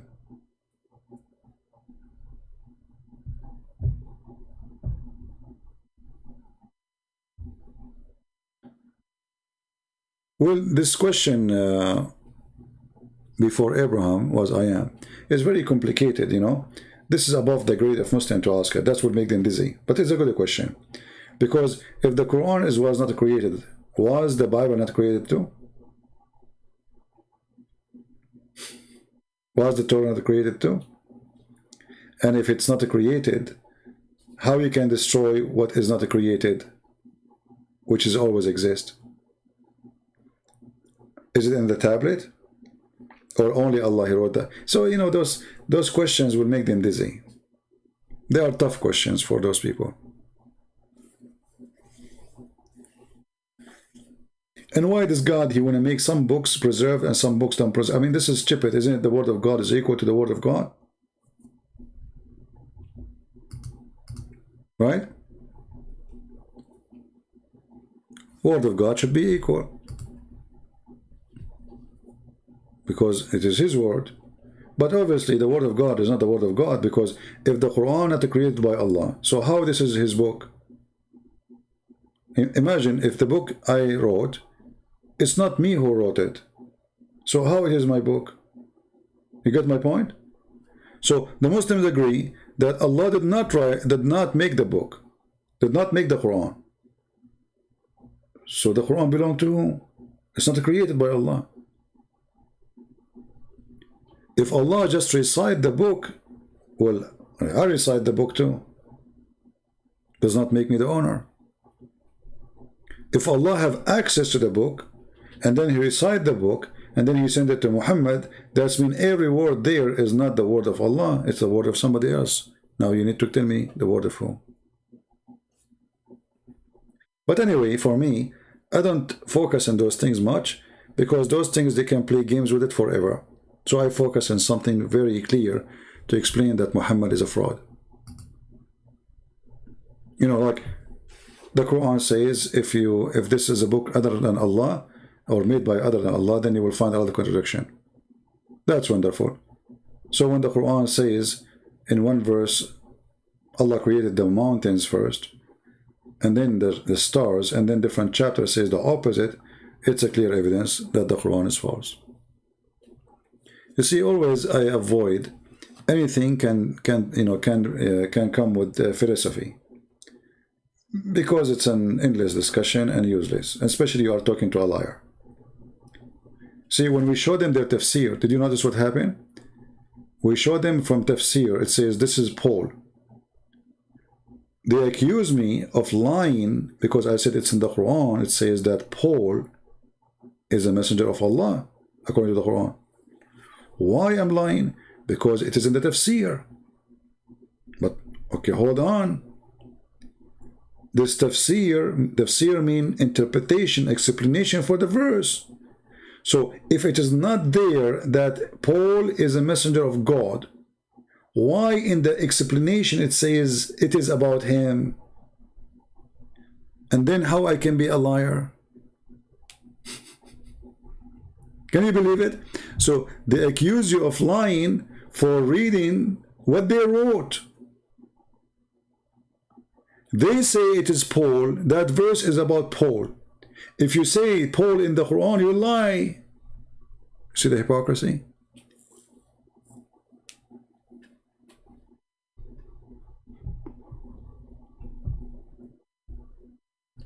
Anyway, guys, I'm getting tired, and I did not really, I woke up so early today, and yesterday I slept so late, so I apologize.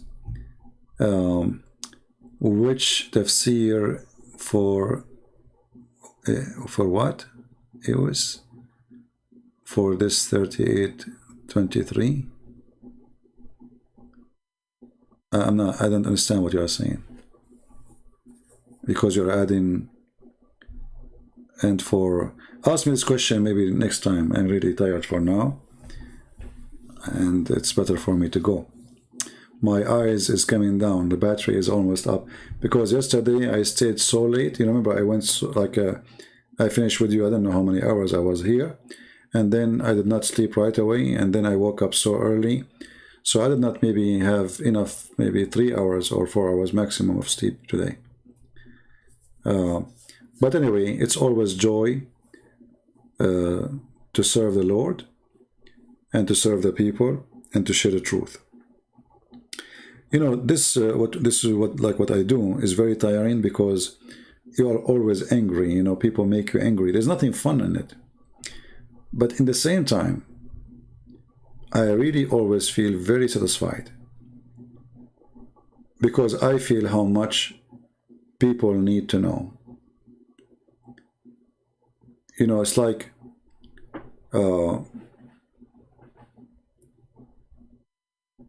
your duty to do the right thing is the joy. Like I'm doing the right thing, but it's not the action. It's tiring. It's not fun. You stay long, your back hurt you, your eyes hurt you, staring at the computer, you watch the chat, Muslims attacking, calling you names, come from everywhere. It's a war zone. It's very, for some people, they will go really, I mean, they will be very stressful. You know, it's very stressful for many. For me, it doesn't make really a stress, but it's tiring to stay for many hours. Now, many, they say to me, why don't make it 30-minute max? So, but you know, I tried. Honestly, I say to myself, I will go, like even now, I said, let me go for 20 minutes, because I'm really tired and I want to sleep early. But for some reason, when I start, I have difficulty to leave. Honestly. Most of the time, I say to myself, I need to stop staying for 4 or 5 hours. It's very tiring. But I have difficulty to say, okay, guys, I'm leaving. When I see a question coming, question after question, I feel like guilty to leave, and I did not. And then the questions keep coming. But you know, you cannot really keep going forever. But I wish I can go forever. Why not? I wish the Lord will make me able to start today, exposing this cult, saving the world from it, and stop the day I die. No food, no sleep, not going anywhere. This is my pleasure, really. To bring happiness to people, save them from corruption, save them from a fraud, from a false prophet. He will take you to hell. But at the end of the day, we have a limited ability. Translate your book to Urdu. My friend, how I cannot translate it? You have to translate it, not me. If you speak Urdu, you are the one who need to help me, not me. How I can translate it? See, all my books is translated by people like you who are willing to help. There's somebody contacted me before, they want to translate, but nothing happened. You know, if you know somebody is willing to translate, I will be happy. You know, I wish. And actually, if somebody translate my book to Urdu, I promise I will give it for free. I promise. The Lord is my witness. I will give it as a gift to all those people who speak Urdu. Absolutely for free. The same as many books I gave. And by the way, not because I'm rich. I have my car. My car is really old. I want to wish to change it.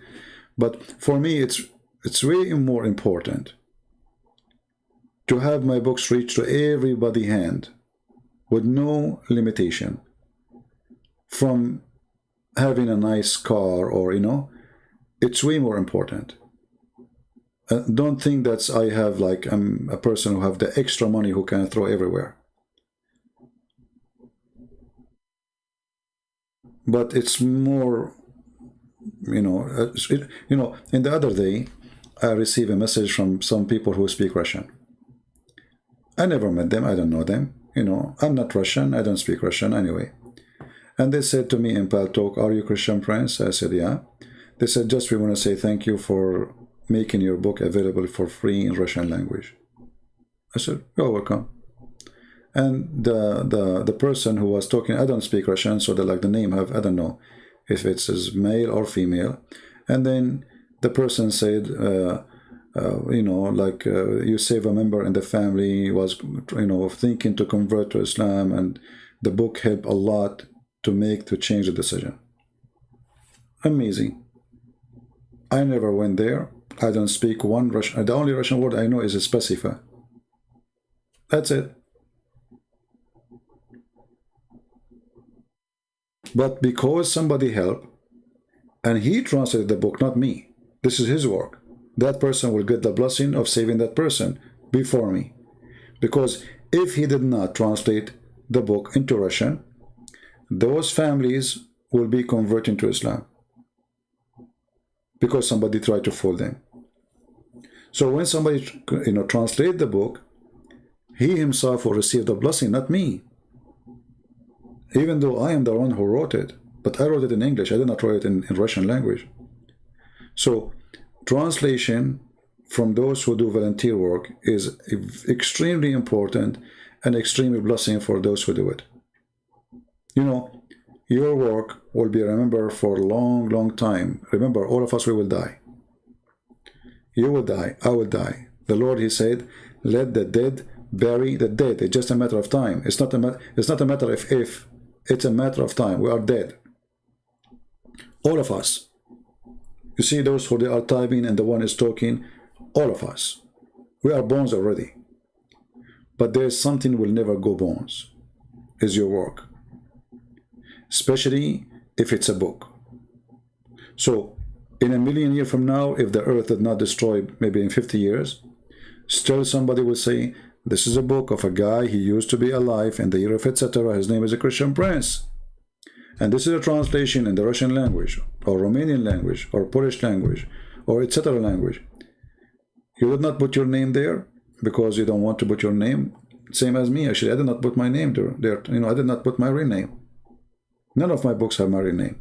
So neither you, neither me, we are receiving to be glorified by people by, okay, may God bless this person, but you do not know who is this person. So me and you, the one who translated and the one who wrote the book, both of us, we stay unknown. But trust me, we are known. For there's one person, he knows us, and that is the one who counts. So I encourage people to translate my books to any language you want, you can. And send me the file, and I will publish it. And always I promise, any language which is for a poor nation, I will never accept $1 from that book. You know that we have to make living, right? It's not a secret. I don't open my door and I found gas for my car and food in front of my house. So all of us, we have to make living. But as long the Lord is providing me with enough, I'm very grateful. I'm not seeking more. And always I trust him that the more I throw away, the more he will send me. I believe in that. I went through a lot of harsh time for many years. And I never give up hope. And actually, sometimes even you feel, because you are a believer, you are being tortured, there is a lot of suffering. You feel that life is unjust to you. If you are a person a thief, a scam, you have a nice house, you have nice cars, you have everything. When you are a person who, you know, like devoted your life for good reason, you will suffer.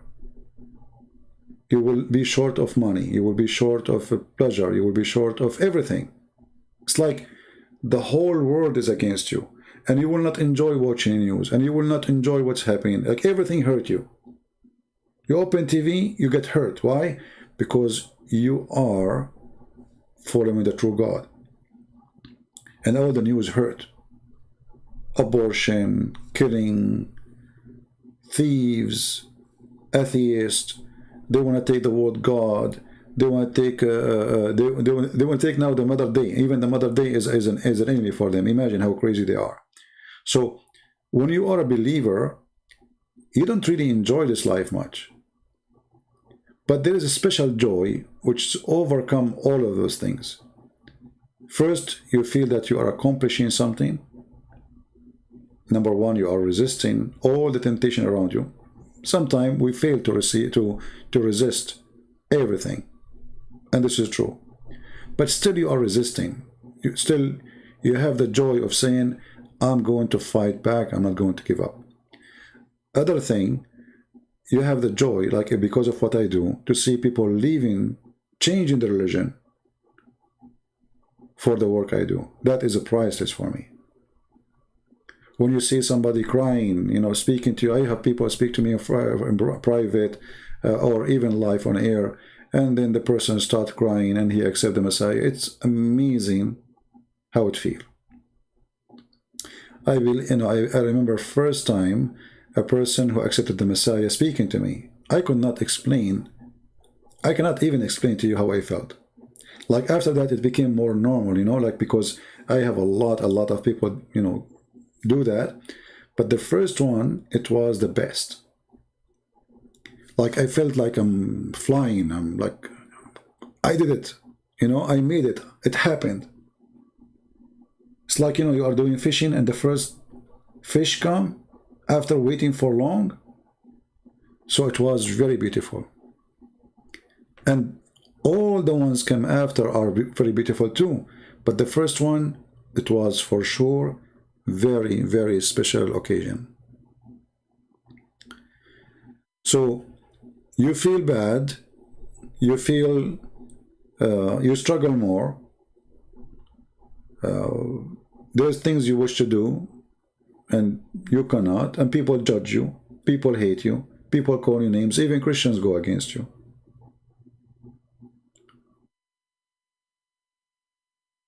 A lot of, let us say, pressure, you know. But thank God, I am by nature, I'm very, very tough person, you know.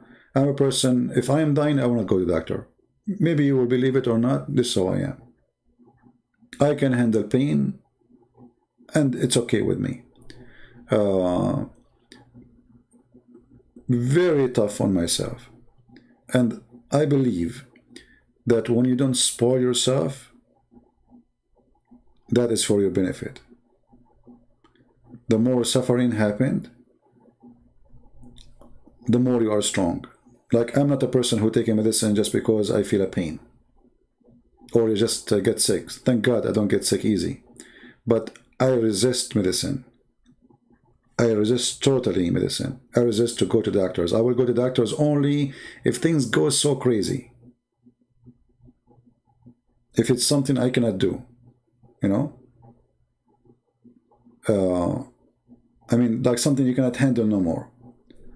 And really it happened. So, like, you know, you're used to certain things. You train your body, you train yourself, you train your spirit to be a person who resists, who is strong. And that will make you every day stronger. This is why you see those Muslims are so desperate. They speak about me as if I have an army. If you notice how many they gather around me, you know, and how much I'm making them suffer from anger. And then you wonder, like, how this is happening. I mean, it's just one person. He don't have organization sponsoring him. He don't go even show his face. He don't go in camera. I mean, I don't have really, I mean, it's just an individual work. One person. As simple as that. How he can make millions of people in Indonesia are upset or happy. For me, I believe it's a miracle. For the Lord is a blessing the work we do. I never thought that time will come that a person who hardly knew how to say few English words, people who don't even speak my language, they will know about me. I never thought about this. I mean, it even doesn't make sense. Doesn't make sense to receive a message from someone from Russia or someone from Nigeria. Doesn't make sense that people in Indonesia make an article against this Christian prince. All of this doesn't make sense. And the first time I said to myself, I'm going to write a book in English, it doesn't make sense. I mean, my English is not that good. The first thing will come to your mind, how many people will be laughing at my grammar mistakes? You know what I mean? This is the first thing will come to your mind. How a person, his English is not so good, he's going to write a book in a language he don't speak very well. But always I trust the Lord, and the Lord always provide me with all means. I wrote my book. My book's full of grammar mistakes. I have volunteers who said, let us read the books, we will fix it for you. Still, I'm the writer. They just fix the grammar. So, you don't act limited unless you think you are limited. You don't act weak unless you think you are weak. So if you think you are strong and you can accomplish something, you will accomplish that thing. I'm a believer, and I believe that I can do what I plan to do, and I did. So my funny English is hurting. I don't speak good English like Sam Shamoun or David Wood. I don't even 10% like them. But doesn't hurt me. Because the Lord, He blessed me with other language, which is the main reason for my strength. Arabic. And this is why they fear me. They don't fear the English of David Wood. They don't fear the English of Sam Shamoun. They fear the Arabic of a Christian prince. So, I'm not strong in one thing, but I am strong in the most important language I need to fight this garbage. It's not the English I need. And the mission is not my English. It is my Arabic. And this is why all of them, they avoid debating those who speak Arabic. Because he knew. We cannot say to him, you do not know Arabic. We cannot make fun of him. And actually, I speak Arabic, and still they try to say he don't know Arabic. Arabic is my first language. I'm born in the Middle East all my life, and then say, see, brother, you know, there's the Muslim Indonesian, they say the Christian friends do not know Arabic. You believe it? Yeah. Anyway, an hour ago I said I'm leaving, right? All right, thank you very much. Now you understand what I said when I said I have difficulty to leave. You see? I have difficulty to leave because honestly, I love to do what I'm doing, even though I'm tired and my eyes are closing, but still I have difficulty to leave. So anyway, I think it's time to go. Sorry, I cannot take a call. Some people are talking about calls from me or to talk to me. I hope we have time tomorrow. Tomorrow, I think in the morning and daytime, I will not be able to come. I will be busy mostly. But you never know. You never know. So until we see you again, guys, I want to say thank you. God bless you. And thanks for those who support us in all ways.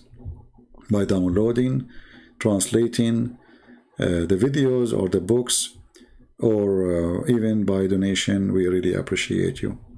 Take care. May the Lord bless you. Christ is Lord, and nothing else can save us except the Savior. His name is holy. His act is holy.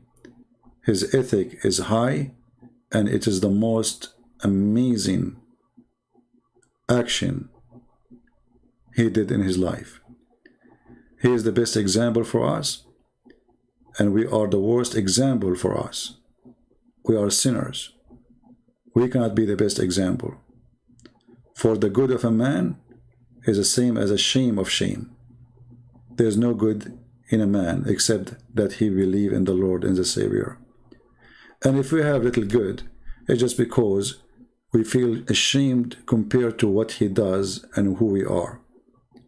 Even that good in us is just because we compare ourselves and we feel guilty. We feel that we are so little, so tiny. So if you do good, remember, your good is still bad. So you better work in yourself. Don't be proud. Be humble. For he himself, with his holiness, he was washing the feet. So it doesn't matter how big you go. Remember how small you are. Be humble. In order to be a master, you have to be a servant. For in Christianity, the master is the servant, not the opposite. Thank you, and God bless you. And I was your servant for today. Take care.